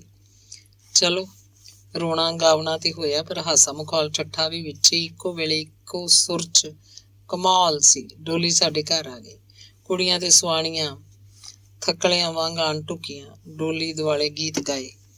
ਬੀਬਾ ਵੰਗਾ ਨਾ ਛਣਕਾ, ਸਾਡਾ ਨਿੰਗਰੀ ਆਣਾ, ਚੱਪਾ ਟੁੱਕਰ ਦੇ ਕੇ ਵਰਚਾਣਾ। ਲੈ ਭਲਾ ਮੈਂ ਬਾਲ ਕਿੱਥੇ ਸਾਂ। ਮੈਂ ਦਿਲ 'ਚ ਸੋਚਿਆ, ਜੇ ਮੈਂ ਬਾਲ ਸਾਂ ਤਾਂ ਫਿਰ ਵਿਆਹ ਕਿਉਂ ਕੀਤਾ ਮੇਰਾ। ਪਰ ਮਨ ਦੇ ਅੰਦਰ ਮੈਂ ਗੁਟਕ ਵੀ ਰਿਹਾ ਸੀ। ਸਾਡੇ ਟੱਬਰ ਵਾਸਤੇ ਇੱਕੋ ਕੁੱਲੀ ਸੀ ਸਾਡੀ। ਪੋਹ ਦੀ ਰਾਤ, ਕੁਝ ਪ੍ਰਾਹੁਣੇ ਵੀ ਅਜੇ ਇੱਥੇ ਸਨ। ਸਾਡੇ ਲਾੜੀ ਲਾੜੇ ਦੇ ਆਪਸੀ ਸ਼ਗਨ ਕਿੱਥੇ ਪੂਰੇ ਹੋਣੇ ਸੀ। ਬੜੀ ਬੇਸ਼ਗਨੀ ਹੋਈ ਸੀ ਪਹਿਲੀ ਰਾਤ। ਦਿਨ ਚੜ੍ਹੇ ਨੂੰ ਮੈਂ ਆਪਣੀ ਵਹੁਟੀ ਦਾ ਮੂੰਹ ਵੇਖਿਆ, ਉਹ ਵੀ ਗਾਨਾ ਖੇਡਣ ਵੇਲੇ। ਮੇਰੀ ਵਹੁਟੀ ਨੂੰ ਮਿਲਣ ਵਾਸਤੇ ਜ਼ੋਰਾ ਵੀ ਆਈ ਸੀ। ਉਸ ਮੇਰੀ ਵਹੁਟੀ ਨਾਲ ਢੇਰ ਗੱਲਾਂ ਕੀਤੀਆਂ, ਪਰ ਮੇਰੇ ਨਾਲ ਇੱਕ ਵੀ ਨਾ। ਮੈਂ ਦੂਰੋਂ ਹੀ ਮੁਸਕਰਾ ਛੱਡਦਾ ਸੀ। ਉਸ ਮੁਸਕਰਾਹਟ ਵਿੱਚ ਵੀ ਤਲਖੀ ਤੇ ਉਦਾਸੀ ਸੀ। ਅੰਦਰੋਂ ਅੰਦਰ ਮੈਂ 25 ਵੀ ਹੋ ਰਿਹਾ ਸੀ। ਅੰਗ 11ਵਾਂ। 8-10 ਦਿਨਾਂ ਮਗਰੋਂ ਸਾਡਾ ਮਰਾਸੀ ਸਰਗੀ ਵੇਲੇ ਨਾਜ਼ਲ ਹੋ ਗਿਆ। ਕਹਿਰ ਦੀ ਠੰਡ ਸੀ। ਸੀਤ ਡਿੱਗਦੀ ਪਈ ਸੀ। ਮਰਾਸੀ ਪਾਲਾ ਝਾਕਦਾ ਕੰਬਦਾ ਕੁੱਬਾ ਹੁੰਦਾ ਵਿਹੜੇ ਆ ਵੜਿਆ। ਉਸ ਮੇਰੇ ਵਿਆਹ ਦੀ ਵਧਾਈ ਚੋਹ ਦਿੱਤੀ। ਰੰਗ ਬਿਰੰਗੇ ਰਾਗ ਕੱਢੇ। ਸਾਡੇ ਸੱਜਰੇ ਪੜ੍ਹ ਕੇ ਸਾਨੂੰ ਅਸਮਾਨਾਂ ਤੇ ਚੜ੍ਹਾ ਦਿੱਤਾ। ਮਰਾਸੀ ਦੇ ਹੁਨਰ ਤੇ ਫਨ ਉੱਤੇ ਪਹਿਲੀ ਵਾਰ ਤਰਸ ਆਇਆ। ਢਿੱਡ ਦੀ ਭੁੱਖ ਮਿਟਾਉਣ ਲਈ ਕਮੀਆਂ ਦਾ ਕਮੀ ਬਣਨਾ ਪੈਂਦਾ ਹੈ। ਮੰਗਤਾਂ ਦਾ ਮੰਗਤ ਵੀ ਅਖਵਾਉਣਾ ਪੈਂਦਾ ਹੈ। ਸਮਾਜ ਤੇ ਜੂਹ ਦੇ ਲੋਕਾਂ ਦੀ ਨਜ਼ਰ 'ਚ ਅਸੀਂ ਬਹੁਤ ਹੀ ਨਿਮਾਣੇ ਤੇ ਹੇਠਲੇ ਤਬਕੇ ਦੇ ਕਮੀ ਨਾ, ਪਰ ਇਹ ਤਾਂ ਸਾਡਾ ਵੀ ਕਮੀ ਬਣਿਆ ਹੋਇਆ ਸੀ। ਰੱਬਾ, ਇਹੋ ਜਿਹੀ ਰਹਿਤਲ ਦੀ ਬਣਤਰ ਕੀ ਏ। ਮੇਰੇ ਅੰਦਰ ਹੋਰ ਤਲਖੀ ਵੱਧ ਜਾਂਦੀ ਏ। ਆਖਿਰ ਇੰਜ ਕਿਉਂ ਹੁੰਦਾ। ਮੈਂ ਸੋਚਦਾ, ਲੋਕ ਆਪਣੇ ਆਪ ਨੂੰ ਇੰਨਾ ਹੀਣਾ ਕਿਉਂ ਬਣਾ ਲੈਂਦੇ ਨੇ। ਮੇਰੇ ਵਿਆਹ ਉੱਤੇ ਕੋਈ ਨਾਈ ਦੇ ਰੂਪ 'ਚ ਕਮੀ ਆਇਆ, ਕੋਈ ਮਾਛੀ ਤੇ ਕੋਈ ਕਿਸੇ ਹੋਰ ਰੂਪ 'ਚ। ਲਾਗ ਵਸੂਲਣ ਆ ਜਾਂਦਾ ਸੀ। ਮੈਨੂੰ ਇਹ ਸਾਰਾ ਕੁਝ ਪਸੰਦ ਨਹੀਂ ਸੀ। ਮੈਂ ਖਿਝਦਾ ਜ਼ਰੂਰ ਸੀ, ਪਰ ਮੂੰਹ ਕੁਝ ਨਹੀਂ ਸੀ ਕਹਿ ਸਕਦਾ, ਕਿਉਂ ਜੋ ਮੇਰੇ ਮਾਪੇ ਤੇ ਭਰਾ, ਚਾਚੇ, ਤਾਏ ਲਾਗ ਦਾਨ ਕਰਦੇ ਹੁੰਦੇ ਖੁਸ਼ੀ ਮਹਿਸੂਸ ਕਰਦੇ ਜਾਪਦੇ ਸਨ। ਭਾਵੇਂ ਘੜੀ ਦੀ ਘੜੀ ਹੁੰਦੇ ਸਨ, ਪਰ ਮੁਅੱਜ਼ਜ਼ ਹੁੰਦੇ ਸਨ। ਵਾਹ, ਅਸੀਂ ਵੀ ਮੁਅੱਜ਼ਜ਼ ਹੋ ਗਏ ਹਾਂ। ਮੇਰੇ ਮੂੰਹੋਂ ਇੰਨੀ ਗੱਲ ਸੁਣ ਕੇ ਮੁਹੰਮਦ ਹੁਸੈਨ ਹੁੰਗਾਰਾ ਭਰਿਆ। ਇਹ ਸਭ ਭਰਜਾਈ ਦੇ ਕਰਮਾਂ ਦੀ ਬਰਕਤ ਨਾਲ ਹੋਇਆ। ਭਰਾ ਦੇ ਮੂੰਹੋਂ ਬਰਕਤ ਵਾਲੀ ਗੱਲ ਸੁਣ ਕੇ ਮੇਰਾ ਹਾਸਾ ਨਿਕਲ ਗਿਆ। ਉਹ ਕਿਹੜੀ ਬਰਕਤ? ਕੁਝ ਦਿਨ ਸਬਰ ਕਰੋ, ਫਿਰ ਅਸਾਂ ਹੋਵਾਂਗੇ ਤੇ ਬੇਬਰਕਤੀ ਹੋਏਗੀ, ਜਦੋਂ ਸਾਡੀ ਫਸਲ ਜ਼ਿਮੀਂਦਾਰ ਆਪਣੇ ਕਰਜ਼ ਬਦਲੇ ਲੈ ਜਾਏਗਾ। ਬਾਕੀ ਉਧਾਰ ਵਸੂਲਣ ਵਾਲੇ ਲੋਕ ਸਾਡਾ ਬੂਹਾ ਪੁੱਟ ਮਾਰਨਗੇ ਤਾਂ ਸਾਡੀ ਖਾਧੀ ਬੁਰਕੀ ਦੀ ਵੀ ਗਿਣਤੀ ਹੋਇਆ ਕਰੇਗੀ। ਭਰਾ ਆਖਿਆ, ਇੰਨਾ ਤੱਤਾ ਨਾ ਹੋਇਆ ਕਰ ਭਰਾ। ਇਹ ਨਿੱਕੀਆਂ ਨਿੱਕੀਆਂ ਖੁਸ਼ੀਆਂ ਹੀ ਸਾਡੇ ਜੀਵਨ 'ਚ ਬਰਕਤ ਪਾਉਂਦੀਆਂ ਨੇ। ਕੁਝ ਚਿਰ ਲਈ ਹੱਸ ਖੇਡ ਕੇ ਮਨ ਪਰਚਾ ਲਈਦਾ। ਇਹੀ ਸਾਡੀ ਦੌਲਤ ਏ, ਇਹੀ ਸਾਡੀ ਬਰਕਤ ਏ। ਪਤਾ ਨਹੀਂ ਤੂੰ ਕਿਹੜੀ ਬਰਕਤ ਦੀ ਭਾਲ 'ਚ ਏ। ਹਰ ਗੱਲ ਵਿੱਚੋਂ ਨੁਕਸ ਤੇ ਬੇਸੁਆਦੀ ਭਾਲਦਾ ਰਹਿਣਾ। ਮੈਂ ਕਿਹੜੀ ਬਰਕਤ ਦੀ ਭਾਲ 'ਚ? ਇਹ ਤੇ ਮੈਨੂੰ ਵੀ ਮਾਲੂਮ ਨਹੀਂ ਸੀ। ਮੇਰੇ ਅੰਦਰਲਾ ਬੰਦਾ ਰਾਜ਼ੀ ਨਹੀਂ ਸੀ ਹੋ ਰਿਹਾ। ਹੁਣ ਸਾਡੇ ਘਰ ਲਾੜੀ ਦੇ ਆਉਣ ਨਾਲ ਵਿਹੜਾ ਸੋਹਣਾ ਸੋਹਣਾ ਲੱਗਣ ਲੱਗ ਪਿਆ ਸੀ। ਨਵੀਂ ਵਹੁਟੀ ਦੇ ਚੂੜੇ ਦੇ ਛਣਕਾਰੇ ਤੇ ਪੰਜੇਬਾਂ ਦੀ ਛਣ ਛਣ ਨਾਲ ਘਰ ਦਾ ਸਮਾਂ ਕੁਝ ਨਰੋਇਆ ਨਰੋਇਆ ਜਾਪਦਾ ਸੀ। ਮੇਰੀ ਮਾਂ ਤਾਂ ਬਹੁਤ ਖੁਸ਼ ਸੀ। ਉਹਨੂੰ ਨੂੰਹ ਪਸੰਦ ਆ ਗਈ ਸੀ ਤੇ ਨੂੰਹ ਦੀਆਂ ਰੀਝਾਂ ਲਾਂਦੀ ਨਹੀਂ ਸੀ ਥੱਕਦੀ। ਲਾੜੀ ਹੈ ਵੀ ਡਾਢੀ ਸਮਝਦਾਰ ਸਿਆਣੀ ਸੀ। ਉਸ ਛੇਤੀ ਮੇਰੀਆਂ ਆਦਤਾਂ ਨੂੰ ਸਮਝ ਲਿਆ। ਘਰ ਦੇ ਕੰਮਾਂ 'ਚ ਵੀ ਫੁਰਤੀਲੀ ਤੇ ਚੰਗੀ ਸੂਝ ਰੱਖਦੀ ਸੀ। ਵਾਹੀ ਦੇ ਕੰਮ 'ਚ ਵੀ ਵਾਹਵਾ ਉਦਮ ਵਿਖਾਉਂਦੀ ਤੇ ਡੰਗਰ ਵੱਛਾ ਬੰਨ ਖੋਲ ਲੈਂਦੀ ਸੀ। ਸੱਚੀ ਨੂੰਹ ਸੱਸ ਦਾ ਚੰਗਾ ਸਹਾਰਾ ਬਣ ਗਈ ਸੀ। ਮੇਰੀ ਹਰ ਗੱਲ ਮੰਨ ਲੈਂਦੀ ਤੇ ਮੁਹੱਬਤ ਕਰਨ ਵਾਲੀ ਸੀ। ਪਰ ਜਦ ਕਦੀ ਵੀ ਮੈਂ ਉਹਦੀ ਤੌਹੀਨ ਕਰਨ ਦੀ ਕੋਸ਼ਿਸ਼ ਕਰਦਾ ਤਾਂ ਉੱਕਾ ਨਾ ਜਰਿਆ ਕਰਦੀ। ਸ਼ੇਰਨੀ ਵਾਂਗ ਗੁੱਸਾ ਕਰਦੀ ਤੇ ਰੁੱਸ ਕੇ ਪੇਕਿਆਂ ਨੂੰ ਚਲੀ ਜਾਂਦੀ ਤੇ ਫਿਰ ਕਈ ਮਹੀਨੇ ਉੱਥੇ ਹੀ ਰਹਿੰਦੀ। ਉਹਨੂੰ ਮਨਾ ਕੇ ਲਿਆਵਣ 'ਚ ਮੇਰੇ ਮਾਪੇ ਵੀ ਕੋਈ ਕਾਹਲ ਨਾ ਵਿਖਾਉਂਦੇ। ਮੇਰੇ ਮਾਪੇ ਅਜੇ ਮੈਨੂੰ ਵਿਆਹ ਦੇ ਲਾਇਕ ਨਹੀਂ ਸੀ ਸਮਝਦੇ। ਮਾਪਿਆਂ ਦੇ ਖਿਆਲ 'ਚ ਮੇਰੀ ਉਮਰ ਅਜੇ ਕੱਚੀ ਸੀ। ਇਸ ਗੱਲ ਦਾ ਡਾਢਾ ਧਿਆਨ ਰੱਖਦੇ ਕਿ ਦੋਵੇਂ ਆਪਸ 'ਚ ਘੱਟ ਹੀ ਰਲ ਕੇ ਬਹਿਣ ਤਾਂ ਚੰਗਾ ਹੈ। ਇਸ ਮਕਸਦ ਲਈ ਉਹ ਰਾਤ ਨੂੰ ਵੀ ਐਸਾ ਇੰਤਜ਼ਾਮ ਕਰਦੇ ਕਿ ਅਸੀਂ ਦੋਵੇਂ ਰਲ ਬੈਠਣਾ, ਉੱਠਣਾ ਤੇ ਸੌਣਾ ਤੱਕ ਹੀ ਆਜ਼ਾਦੀ ਨਾਲ ਕੋਈ ਹਾਸੇ ਮਖੌਲ ਦੀ ਗੱਲ ਵੀ ਨਹੀਂ ਸੀ ਕਰ ਸਕਦੇ। ਇਹੋ ਕਾਰਨ ਸੀ ਕਿ ਜਦ ਮੇਰੀ ਵਹੁਟੀ ਰੁੱਸ ਕੇ ਪੇਕੇ ਜਾਂਦੀ ਤਾਂ ਮੇਰੇ ਮਾਪੇ ਛੇਤੀ ਲੈਣ ਨਾ ਜਾਂਦੇ ਤੇ ਨਾ ਉੱਥੇ ਜਾਣ ਦੀ ਮੈਨੂੰ ਖੁੱਲ੍ਹ ਸੀ। ਜਦ ਵਾਹੀ ਬੀਜੀ ਦਾ ਜ਼ੋਰ ਜਾਂ ਫਸਲ ਦੀ ਵਾਢੀ ਫਾਂਡੀ ਦਾ ਵੇਲਾ ਹੁੰਦਾ ਤਾਂ ਝੱਟ ਜਾ ਕੇ ਲੈ ਆਉਂਦੇ। ਵਹੁਟੀ ਦੇ ਆਵਣ ਉੱਤੇ ਫਿਰ ਉਹੀ ਯਤਨ ਕਿ ਅਸਾਂ ਰਲ ਕੇ ਨਾ ਬੈਠੀਏ, ਪਰ ਅਸਾਂ ਵੀ ਰਾਹਾਂ ਕੱਢ ਲਈਆਂ ਸਨ। ਮਾਪਿਆਂ ਸਾਹਮਣੇ ਅਸੀਂ ਇੱਕ ਦੂਜੇ ਨਾਲ ਕੋਈ ਹਾਸੇ ਦੀ ਗੱਲ ਨਾ ਕਰਦੇ। ਰਾਤ ਨੂੰ ਵੀ ਵੱਖ-ਵੱਖ ਹੀ ਰਹਿੰਦੇ, ਪਰ ਦਿਨ ਨੂੰ ਫਸਲਾਂ 'ਚ ਕੰਮ ਕਰਦਿਆਂ ਹੋਇਆਂ ਬਿਲਕੁਲ ਆਜ਼ਾਦ ਸਾਂ। ਹਾਸੇ ਮਖੌਲ ਤੇ ਹੋਰ ਸਭ ਕੁਝ ਲਈ ਆਜ਼ਾਦ, ਸਗੋਂ ਰੱਜ ਕੇ ਆਜ਼ਾਦੀ ਦਾ ਆਨੰਦ ਮਾਣਦੇ ਸਾਂ। ਮਾਪੇ ਸਾਨੂੰ ਅਜੇ ਤੀਕਰ ਨਾਦਾਨ ਤੇ ਸ਼ਰੀਫ ਹੀ ਸਮਝਦੇ ਰਹੇ, ਪਰ ਅਸੀਂ ਉਹ ਸਾਰੀਆਂ ਮੌਜਾਂ ਮਾਣੀਆਂ ਜੋ ਮਾਣ ਸਕਦੇ ਸਾਂ। ਵੇਲਾ ਆਪਣੀ ਚਾਲੇ ਚੱਲਦਾ ਰਿਹਾ ਤੇ ਅਸੀਂ ਆਪਣੀ ਚਾਲੇ ਚੱਲਦੇ ਰਹੇ। ਚਾਚੇ ਲੰਡੂ ਨਾਲ ਮੈਂ ਝੂਠ ਹੀ ਬੋਲਦਾ ਰਿਹਾ। ਉਹਨੇ ਜਦ ਵੀ ਹੋਸ਼ਾਂ ਬਾਰੇ ਪੁੱਛਿਆ, ਮੈਂ ਹੋਸ਼ਾਂ ਵੱਲੋਂ ਤਾਰੀਫ ਦੇ ਬੋਲ ਸੁਣਾਉਂਦਾ ਤੇ ਆਖਦਾ ਕਿ ਚਾਚਾ ਉਹ ਤੇ ਆਖਦੀ ਹੈ ਮੈਂ ਲੰਡੂ ਤੋਂ ਕੁਰਬਾਨ ਹੋਣਾ ਚਾਹੁੰਦੀ ਹਾਂ, ਪਰ ਕੀ ਕਰਾਂ, ਮੈਨੂੰ 2 ਬਾਲ ਚੰਬੜੇ ਹੋਏ ਨੇ, ਆਖਰ ਮਾਂ ਵਾਂ। ਚਾਚਾ ਉਹ ਤੇ ਤੇਰਾ ਹੀ ਨਾਂ ਜਪਦੀ ਏ ਤੇ ਤਰਲਾ ਕਰਦੀ ਏ ਕਿ ਲੰਡੂ ਨੂੰ ਆਖੋ ਕੁਝ ਦਿਨ ਹੋਰ ਹੀ ਕਲਾਪਾ ਕੱਟ ਲਏ। ਮੈਂ ਛੇਤੀ ਬੌੜ ਪੈਸਾਂ, ਬਸ ਜ਼ਰਾ ਬਾਲ ਸਮਝਦਾਰ ਹੋ ਜਾਵਣ ਤਾਂ। ਸੱਚੀ ਚਾਚਾ, ਉਹ ਬਾਲਾਂ ਦੀ ਮਾਰੀ ਉੱਥੇ ਡਿੱਗੀ ਹੋਈ ਏ, ਨਹੀਂ ਤੇ ਉਹਦਾ ਦਿਲ ਨਹੀਂ ਉਹ ਲੱਗਦਾ। ਚਾਚਾ ਲੰਡੂ ਕੁਝ ਦੇਰ ਲਈ ਖੁਸ਼ ਹੋ ਜਾਂਦਾ ਤੇ ਆਖਦਾ ਮੈਂ ਵੀ ਇਹੀ ਸੋਚਣਾ, ਮਜਬੂਰ ਏ ਵਿਚਾਰੀ, ਬਾਲਾਂ ਦੀ ਮਾਰੀ ਹੋਈ, ਨਹੀਂ ਤੇ ਚਿਰੋਕਣਾ ਆ ਜਾਂਦੀ, ਆਖਰ ਮੁਹੱਬਤ ਕਰਨੇ ਆ ਅਸੀਂ। ਸੱਚ ਏ ਚਾਚਾ, ਮੁਹੱਬਤ ਕਰਨ ਵਾਲੇ ਕਦੀ ਇੱਕ ਦੂਜੇ ਨੂੰ ਭੁੱਲਦੇ ਨਹੀਂ, ਪਰ ਹੋਸ਼ਾਂ ਤੇ ਤੇਰੇ ਨਾਲ ਪਿਆਰ ਹੀ ਬਹੁਤ ਕਰਦੀ ਏ। ਮੇਰੀ ਇਸ ਤਸੱਲੀ ਉੱਤੇ ਲੰਡੂ ਬਹੁਤ ਰਾਜ਼ੀ ਹੁੰਦਾ ਤੇ ਆਖਦਾ ਯਾਰ, ਮੈਂ ਤੇਰਾ ਵੀ ਬਹੁਤ ਹੀ ਆਸਾਨ ਮੰਨਦਾ ਕਿ ਤੂੰ ਮੈਨੂੰ ਹੋਸ਼ਾਂ ਦੀ ਖਬਰ ਖੈਰੀਅਤ ਲਿਆ ਦੇਣਾ ਹੈ। ਝੂਠ ਬੋਲਣਾ ਮੈਨੂੰ ਚੰਗਾ ਤੇ ਨਹੀਂ ਸੀ ਲੱਗਦਾ। ਮੈਂ ਕਦੀ ਵੀ ਹੋਸ਼ਾਂ ਨੂੰ ਜਾ ਕੇ ਨਹੀਂ ਸੀ ਮਿਲਿਆ। ਮਿਲ ਕੇ ਵੀ ਕੀ ਆਖਦਾ, ਜਦ ਕਿ ਉਹ ਲੰਡੂ ਨੂੰ ਛੱਡ ਗਈ ਹੋਈ ਸੀ। ਸਾਰੇ ਲੋਕੀ ਵੀ ਆਖਦੇ ਸਨ ਹੋਸ਼ਾਂ ਲੰਡੂ ਨੂੰ ਛੱਡ ਗਈ ਹੋਈ ਹੈ, ਪਰ ਮੈਂ ਸੱਚ ਬੋਲ ਕੇ ਚਾਚੇ ਲੰਡੂ ਦਾ ਦਿਲ ਨਹੀਂ ਸੀ ਤੋੜਨਾ ਚਾਹੁੰਦਾ। ਮੈਂ ਉਸ ਕੋਲੋਂ ਕੰਨੀ ਕਤਰਾਉਣ ਲੱਗ ਪਿਆ ਸਾਂ। ਮੈਥੋਂ ਕੋਈ ਗੱਲ ਨਾ ਪੁੱਛੇ ਤੇ ਨਾ ਹੀ ਕੋਈ ਹੋਸ਼ਾਂ ਵਾਸਤੇ ਸੁਨੇੜਾ ਦੇਵੇ, ਪਰ ਉਹ ਤੇ ਆਪ ਮੈਨੂੰ ਲੱਭ ਲਿਆ ਕਰਦਾ ਸੀ। ਫਿਰ ਕਿੰਨੀ ਦੇਰ ਹੋਸ਼ਾਂ ਬਾਰੇ ਗੱਲਾਂ ਕਰਦਾ ਰਹਿੰਦਾ ਸੀ। ਮੇਰੇ ਕੋਲ ਕੋਈ ਚਾਰਾ ਨਹੀਂ ਸੀ। ਮੈਂ ਤੋੜ ਕੇ ਜਵਾਬ ਵੀ ਨਹੀਂ ਸੀ ਦੇਣਾ ਚਾਹੁੰਦਾ। ਵਿਆਹ ਹੋਣ ਨਾਲ ਕੁਝ ਦਿਨ ਤਾਂ ਹਾਸਾ ਮਖੌਲ ਖੇਡਦਾ ਰਿਹਾ, ਪਰ ਮੇਰੇ ਅੰਦਰ ਦੀ ਅੱਗ ਬੁਝੀ ਨਹੀਂ ਸੀ। ਉਹੀ ਉਦਾਸੀਆਂ, ਉਹੀ ਪੁਰਾਣੇ ਰੋਗ, ਨਾ ਸਮਝ ਆਉਣ ਵਾਲੇ ਸੁਪਨੇ ਤੇ ਤਲਖੀ, ਉਹੀ ਕੰਮ ਤੇ ਉਹੀ ਹਾਲਾਤ। ਕੁਝ ਦਿਨਾਂ ਮਗਰੋਂ ਸਾਡੇ ਪਿੰਡ 'ਚ ਬਾਬਾ ਮਹਿੰਦ ਬਖਸ਼ ਆਇਆ।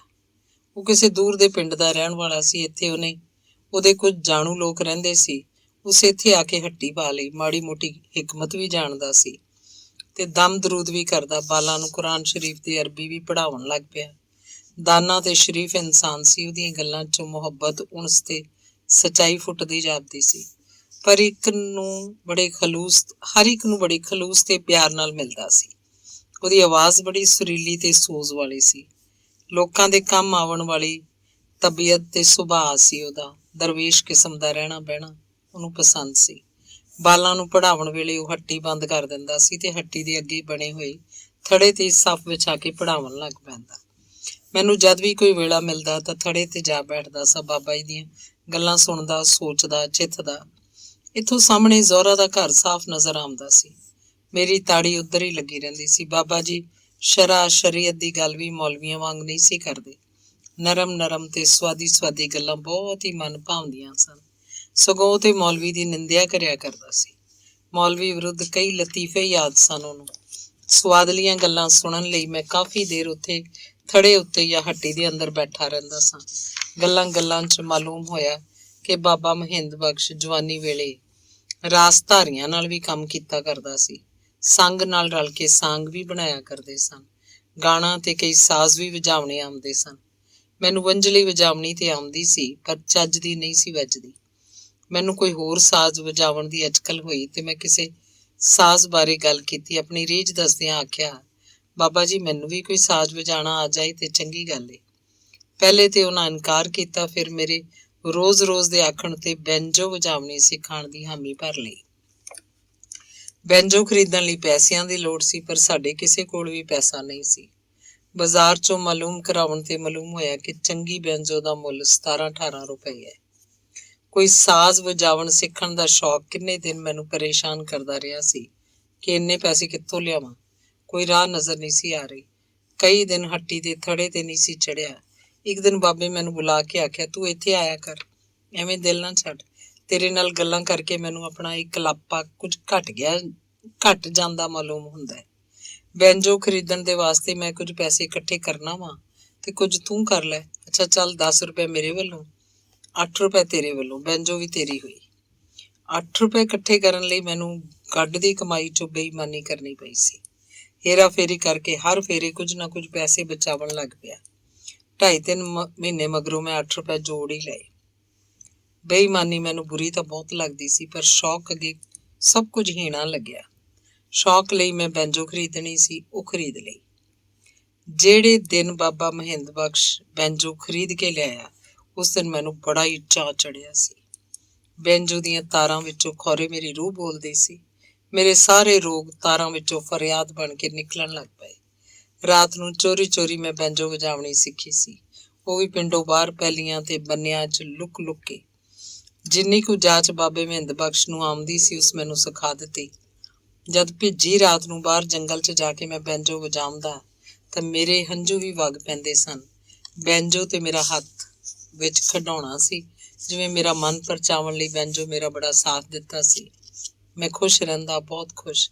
ਜਦ ਵੀ ਮੇਰੇ ਉੱਤੇ ਉਦਾਸੀ ਦੀ ਕੋਈ ਲਹਿਰ ਆਉਂਦੀ ਤਾਂ ਮੈਂ ਬੈਂਜੋ ਦੀਆਂ ਤਾਰਾਂ ਛੇੜ ਕੇ ਰੂਹ ਰਾਜੀ ਕਰ ਲਿਆ ਕਰਦਾ ਸਾਂ। ਬੈਂਜੋ ਹੱਟੀ ਉੱਤੇ ਹੀ ਰੱਖਦਾ ਸਾਂ। ਪਿਓ ਦੇ ਡਰ ਪਾਰੋਂ ਮੈਂ ਘਰ ਨਹੀਂ ਸੀ ਲਿਆ ਸਕਦਾ। ਬਾਬੇ ਬਾਰੇ ਹੋਰ ਮਾਲੂਮ ਹੋਇਆ ਕਿ ਉਹਦਾ ਬਾਲ ਬੱਚਾ ਤੇ ਜੀਆ ਜੰਤ ਵੀ ਹੈ। ਪਤਾ ਨਹੀਂ ਕਿਹੜੀ ਗੱਲ ਕਾਰਨ ਘਰ ਵਾਲਿਆਂ ਨਾਲ ਨਾਰਾਜ਼ ਹੋ ਕੇ ਇੱਥੇ ਆ ਡੇਰਾ ਲਾਇਆ ਹੈ। ਮੇਰੇ ਲਈ ਇਹ ਗੱਲ ਬਹੁਤ ਹੀ ਹੈਰਾਨੀ ਵਾਲੀ ਸੀ ਕਿ ਇੰਨਾ ਚੰਗਾ ਬੰਦਾ ਆਪਣੇ ਘਰ ਵਾਲਿਆਂ ਤੇ ਕਿਉਂ ਨਾਰਾਜ਼ ਹੋਇਆ। ਪਰ ਬਾਬੇ ਮਹਿੰਦ ਬਖਸ਼ ਆਪਣੇ ਨਾਰਾਜ਼ ਹੋਣ ਦੀ ਵਜ੍ਹਾ ਕਦੇ ਕਿਸੇ ਨੂੰ ਨਹੀਂ ਸੀ ਦੱਸੀ। ਜਦ ਕਦੀ ਬਾਬਾ ਮਹਿੰਦ ਬਖਸ਼ ਉਦਾਸ ਹੁੰਦਾ ਤਾਂ ਸੈਫ ਅਲ ਮਲੂਕ ਪੜ੍ਹ ਕੇ ਸਗੋਂ ਗਾ ਕੇ ਜੀ ਹੌਲਾ ਕਰ ਲਿਆ ਕਰਦਾ ਸੀ। ਨੀਚਾਂ ਦੀ ਅਸ਼ਨਾਈ ਕੋਲੋਂ ਫੈਜ਼ ਕਿਸੇ ਨਹੀਂ ਪਾਇਆ, ਕਿੱਕਰ ਤੇ ਅੰਗੂਰ ਚੜਾਇਆ ਤੇ ਹਰ ਗੁੱਛਾ ਜ਼ਖਮਾਇਆ। ਕੁਝ ਦਿਨਾਂ ਲਈ ਗੱਡ ਦਾ ਕੰਮ ਉੱਕੀ 'ਚ ਨਿਕਲਿਆ। ਮੈਂ ਉੱਥੇ ਗਿਆ ਹੋਇਆ ਸਾਂ। ਮਹੀਨੇ ਮਗਰੋਂ ਵਾਪਸ ਪਰਤਿਆ ਤਾਂ ਮਾਲੂਮ ਹੋਇਆ ਕਿ ਬਾਬੇ ਮਹਿੰਦ ਬਖਸ਼ ਨੂੰ ਘਰ ਵਾਲੇ ਮਨਾ ਕੇ ਲੈ ਗਏ ਨੇ। ਮੇਰੇ ਲਈ ਬਹੁਤ ਮਾੜਾ ਹੋਇਆ। ਪਰ ਕੀ ਕੀਤਾ ਜਾਂਦਾ। ਮੈਨੂੰ ਬੈਂਜੋ ਦੀ ਫਿਕਰ ਹੋਈ, ਪਰ ਘਰੋਂ ਮਾਲੂਮ ਹੋਇਆ ਕਿ ਬੈਂਜੋ ਘਰ 'ਚ ਆ ਗਈ ਏ। ਮੈਂ ਬਹੁਤ ਡਰਿਆ। ਭੇਤ ਖੁੱਲ੍ਹ ਗਿਆ ਸੀ। ਪਿਓ ਕੋਲੋਂ ਝਾੜਾਂ ਦੇ ਨਾਲ ਨਾਲ ਫੰਡ ਪੈਣ ਦਾ ਖੌਫ ਵੱਖ ਹੋਇਆ। ਮੈਂ ਬਹੁਤ ਘਬਰਾਇਆ ਹੋਇਆ ਸੀ। ਵਹੁਟੀ ਨੂੰ ਕੀ ਮਾਲੂਮ ਕਿ ਮੈਂ ਕਿਹੜੀ ਖੱਚਾਂ ਵਿੱਚ ਆਂ। ਉਹਨੇ ਹੱਸ ਕੇ ਆਖਿਆ, ਤੇਰੀ ਕਿੰਗ ਦੀਆਂ ਤਾਰਾਂ ਤੇ ਬਹੁਤ ਸੋਹਣੀਆਂ ਖੜਕਦੀਆਂ ਨੇ। ਹੈਂ? ਮੈਂ ਤਰਬਕ ਕੇ ਬੋਲਿਆ, ਤੂੰ ਤਾਰਾਂ ਵੀ ਖੜਕਾ ਲਈਆਂ ਨੇ। ਹੁਣ ਤੇ ਬਿਲਕੁਲ ਹੀ ਕੋਈ ਓਹਲਾ ਨਹੀਂ ਸੀ ਰਿਹਾ। ਹਾਂਜੀ, ਮੇਰੀ ਵਹੁਟੀ ਆਖਿਆ, ਸਭ ਨੂੰ ਸਭ ਕੁਝ ਮਾਲੂਮ ਹੈ। ਕਿਸੇ ਤੋਂ ਕੋਈ ਓਹਲਾ ਨਹੀਂ ਰਿਹਾ। ਹੁਣ ਕੀ ਬਣੇਗਾ? ਇਹ ਬਹੁਤ ਮਾੜਾ ਹੋਇਆ। ਇਹਦੇ ਨਾਲੋਂ ਤਾਂ ਚੰਗਾ ਸੀ ਕਿ ਬੈਂਜੋ ਬਾਬਾ ਹੀ ਲੈ ਜਾਂਦਾ। ਮੈਨੂੰ ਪਰੇਸ਼ਾਨ ਵੇਖ ਕੇ ਮੇਰੀ ਵਹੁਟੀ ਨੇ ਆਖਿਆ, ਕੁਝ ਨਹੀਂ ਹੁੰਦਾ, ਕੋਈ ਕੁਝ ਨਹੀਂ ਕਹਿੰਦਾ। ਕਿੰਗ ਹੈ ਤੇ ਤੇਰੀ ਨਾ ਹੈ ਤੇ ਮੇਰੀ। ਮੈਂ ਆਖਿਆ, ਪਰ ਤੂੰ ਕਿਵੇਂ ਕਿਹਾ ਕਿ ਕੋਈ ਕੁਝ ਨਹੀਂ ਕਹਿੰਦਾ? ਜਾਂ ਫਿਰ ਤੈਨੂੰ ਮੇਰੇ ਪਿਓ ਦੇ ਸੁਭਾਅ ਦਾ ਪਤਾ ਨਹੀਂ, ਜਾਂ ਤੂੰ ਮੈਨੂੰ ਛੇੜ ਕੇ ਚਸਕਾ ਲੈਣਾ ਚਾਹੁੰਦੀ ਹੈ। ਨਹੀਂ, ਇਹਦੇ 'ਚ ਚਸਕੇ ਵਾਲੀ ਕੋਈ ਗੱਲ ਨਹੀਂ। ਪਿਓ ਦੇ ਸੁਭਾਅ ਦਾ ਵੀ ਮੈਨੂੰ ਪਤਾ ਹੈ। ਤੈਨੂੰ ਕੋਈ ਕੁਝ ਨਹੀਂ ਕਹਿੰਦਾ, ਪਰ ਇੱਕ ਸ਼ਰਤ ਏ। ਉਹ ਕਿਹੜੀ? ਮੇਰੇ ਮੂੰਹ 'ਚੋਂ ਬੇਇਖਤਿਆਰ ਨਿਕਲਿਆ, ਤੂੰ ਹੌਸਲਾ ਕਰ ਲਵੇਂ ਤਾਂ ਤੇਰੀ ਕਿੰਗ ਇੱਥੇ ਤੇਰੇ ਕੋਲ ਹੀ ਰਹੇਗੀ। ਤੇਰਾ ਸ਼ੌਕ ਮਾੜਾ ਨਹੀਂ। ਵਹੁਟੀ ਮੁਸਕਰਾ ਕੇ ਤਸੱਲੀ ਦਿੰਦਿਆਂ ਆਖਿਆ ਸੀ। ਇਹ ਗੱਲ ਤੂੰ ਕਹਿੰਦੀ ਹੈ, ਪਰ ਪਿਓ ਤੇ ਨਹੀਂ ਨਾ ਸਮਝਦਾ। ਤੂੰ ਇੰਝ ਕਰ, ਬੈਂਜੋ ਕਿਧਰੇ ਗਾਇਬ ਕਰ ਦੇ। ਮੈਨੂੰ ਬਹੁਤਾ ਡਰਿਆ ਜਾਣ ਕੇ ਉਸ ਖਿਝ ਕੇ ਆਖਿਆ, ਭਲਿਆ ਕਮਾਈ ਕਰਨ ਵਾਲੇ ਤਾਂ ਡੰਗਰ ਨੂੰ ਵੀ ਕੋਈ ਕੁਝ ਨਹੀਂ ਕਹਿੰਦਾ, ਸਗੋਂ ਉਹਦੀ ਸੇਵਾ ਕਰਦੇ ਨੇ। ਤੇ ਤੂੰ ਤੇ ਮਾਪਿਆਂ ਦਾ ਕਮਾਊ ਪੁੱਤਰ ਹੈ, ਤੈਨੂੰ ਨਾਰਾਜ਼ ਕਰਨਾ ਕੋਈ ਸੌਖੀ ਗੱਲ ਨਹੀਂ। ਵਾਹ, ਮੇਰੇ ਮੂੰਹ ਨਿਕਲਿਆ, ਗੱਲ ਤੇ ਤੇਰੀ ਠੀਕ ਹੈ। ਮੇਰੇ ਅੰਦਰੋਂ ਡਰ ਮੁੱਕ ਗਿਆ। ਕਈ ਦਿਨ ਤੀਕਰ ਮੈਂ ਉਡੀਕਦਾ ਹੀ ਰਿਹਾ ਕਿ ਕੋਈ ਨਾ ਕੋਈ ਘਰ ਦਾ ਜੀ ਬੈਂਜੋ ਦਾ ਜ਼ਿਕਰ ਛੇੜੇ ਤੇ ਸਾਫ਼ ਕਹਿ ਦਿਆਂ ਕਿ ਮੇਰਾ ਸ਼ੌਕ ਹੈ, ਪਰ ਕਿਸੇ ਵੀ ਨਾ ਪੁੱਛਿਆ। ਮੇਰੇ ਛੋਟੇ ਭਰਾਵਾਂ ਦਾ ਜਦ ਵੀ ਦਾ ਲੱਗਦਾ ਝੱਟ ਤਾਰਾਂ ਖੜਕਾਉਣ ਬਹਿ ਜਾਂਦੇ ਸਨ। ਮੇਰੀ ਵਹੁਟੀ ਲਈ ਵੀ ਖੇਡ ਸੀ। ਉਹ ਵੀ ਛੋਟੇ ਦੇਵਰਾਂ ਦੇ ਨਾਲ ਰਲ ਕੇ ਤਾਰਾਂ ਨੂੰ ਛੇੜ ਲੈਂਦੀ। ਉਹਨਾਂ ਦੀ ਖਿੱਚ ਧਰੂ ਨਾਲ ਬੈਂਜੋ ਕਿੰਨੇ ਕੁ ਦਿਨ ਸਹੀ ਰਹਿ ਸਕਦੀ ਸੀ। ਆਖਰ ਟੁੱਟ ਭੱਜ ਕੇ ਖਿੱਲਰ ਪੁੱਲਰ ਗਈ। ਮੈਂ ਕਿੱਥੋਂ ਬਣਵਾਉਂਦਾ ਤੇ ਕਿਵੇਂ ਜੋੜਦਾ। ਪੁਰਜ਼ਾ ਹੋ ਕੇ ਬੈਂਜੋ ਆਖਰ ਗੁਆਚ ਹੀ ਗਈ। ਮੈਨੂੰ ਕੁਝ ਆਖਣ ਦੀ ਬਜਾਏ ਘਰ ਵਾਲਿਆਂ ਖੌਰੇ ਇਹੋ ਢੰਗ ਸੋਚਿਆ ਹੋਏ ਕਿ ਅਸਲ ਸ਼ੈ ਹੀ ਮੁਕਾ ਦਿੱਤੀ ਜਾਏ। ਅੰਗ 12ਵਾਂ। ਜ਼ਿਮੀਂਦਾਰ ਦੇ ਲੋਭੂ ਤੇ ਰਸ ਚੂਸ ਰਵੱਈਏ ਪਾਰੋਂ ਲੋਕਾਂ ਦੇ ਪੱਲੇ ਕੱਖ ਨਹੀਂ ਸੀ ਬਚਦਾ। ਅਸੀਂ ਮੁਕਾਮੀ ਲੋਕ ਤੇ ਆਦੀ ਸਾਂ ਇਸ ਸੁਭਾਅ ਦੇ। ਅਰਾਈ ਲੋਕ ਜ਼ਿਆਦਾ ਦੇਰ ਤੀਕਰ ਜਰ ਨਾ ਸਕੇ। ਉਹਨਾਂ ਸ਼ੌਕ ਨਾਲ ਸਬਜ਼ੀ ਬੀਜਣ ਦਾ ਯਤਨ ਕੀਤਾ ਸੀ। ਬੜੀ ਖੇਚਲ ਤੇ ਖਰਚਾ ਵੀ ਬਹੁਤ ਕੀਤਾ ਸੀ। ਜ਼ਿਮੀਂਦਾਰ ਕੋਲੋਂ ਉਧਾਰ ਲੈ ਕੇ ਵੀ ਸਬਜ਼ੀ ਦੀ ਬਿਜਾਈ ਤੇ ਖਰਚ ਕਰ ਦਿੱਤਾ, ਪਰ ਇਹਨਾਂ ਪੱਕੀਆਂ ਜ਼ਮੀਨਾਂ ਤੇ ਕਲਰਾਠੀ ਭੋਇੰ 'ਚ ਭਲਾ ਸਬਜ਼ੀ ਕੀ ਵਧਣਾ ਫੁੱਲਣਾ ਸੀ। ਛੋਟਾ ਛੋਟਾ ਕੱਦ ਕਰਕੇ ਸਬਜ਼ੀ ਦੇ ਬੂਟੇ ਮਰੋੜ ਹੋ ਕੇ ਖਲੋ ਰਹਿੰਦੇ ਸਨ। ਪਾਣੀ ਦਿਓ ਤੇ ਕੱਕੇ ਹੋ ਕੇ ਮਰ ਜਾਂਦੇ ਸਨ, ਪਾਣੀ ਨਾ ਦਿਓ ਤੇ ਧੁੱਪ ਨਾਲ ਸੜ ਭੁੱਜ ਜਾਂਦੇ ਸਨ। ਅਰਾਈ ਲੋਕ ਮੁੜ ਮੁੜ ਖੇਚਲ ਕਰਦੇ, ਸਬਜ਼ੀ ਬੀਜਦੇ, ਖਾਦਾਂ ਪਾਉਂਦੇ, ਪਰ ਭਰਵੀਂ ਫਸਲ ਨਾ ਹੋ ਸਕੀ। ਜ਼ਿਮੀਂਦਾਰ ਦਾ ਕਰਜ਼ਾ ਵੇਖ ਸਿਰ ਤੇ ਚੜ ਗਿਆ। ਜਿਹੜੇ ਸ਼ੌਕ ਨੂੰ ਆਏ ਸੀ ਉਹ ਸ਼ੌਕ ਨੂੰ ਉਲਟ ਹੋ ਗਿਆ ਸੀ। ਪਿਛਲੀ ਕੀਤੀ ਕਮਾਈ ਉਹ ਇੱਥੇ ਆ ਕੇ ਖਰਚ ਕਰ ਬੈਠੇ ਸਨ। ਅੱਗੋਂ ਕੁਝ ਵਟੀਂਦਾ ਨਹੀਂ ਸੀ। ਜਿਹੜੀ ਥੋੜ੍ਹੀ ਬਹੁਤ ਸਬਜ਼ੀ ਹੁੰਦੀ ਉਹ ਜ਼ਿਮੀਂਦਾਰ ਦਾ ਉਧਾਰ ਵੀ ਨਹੀਂ ਸੀ ਪੂਰਾ ਕਰਦੀ। ਜ਼ਿਮੀਂਦਾਰ ਦੇ ਮੁੰਡੇ ਵੀ ਜਵਾਨ ਹੋ ਗਏ ਸਨ। ਉਹ ਵੀ ਜ਼ਮੀਨਾਂ ਤੇ ਗੇੜਾ ਮਾਰਿਆ ਕਰਦੇ ਤੇ ਅਰਾਈਆਂ ਨੂੰ ਕਿਸੇ ਨਾ ਕਿਸੇ ਫਜ਼ੂਲ ਕੰਮ ਉੱਤੇ ਲਾ ਲੈਂਦੇ। ਕਦੇ ਖਾਲ ਇੱਧਰੋਂ ਪੁੱਟ ਕੇ ਉੱਧਰ ਬਣਵਾਉਂਦੇ, ਕਦੀ ਹਵੇਲੀ ਢਾਹ ਕੇ ਉੱਧਰ ਬਣਵਾਉਂਦੇ।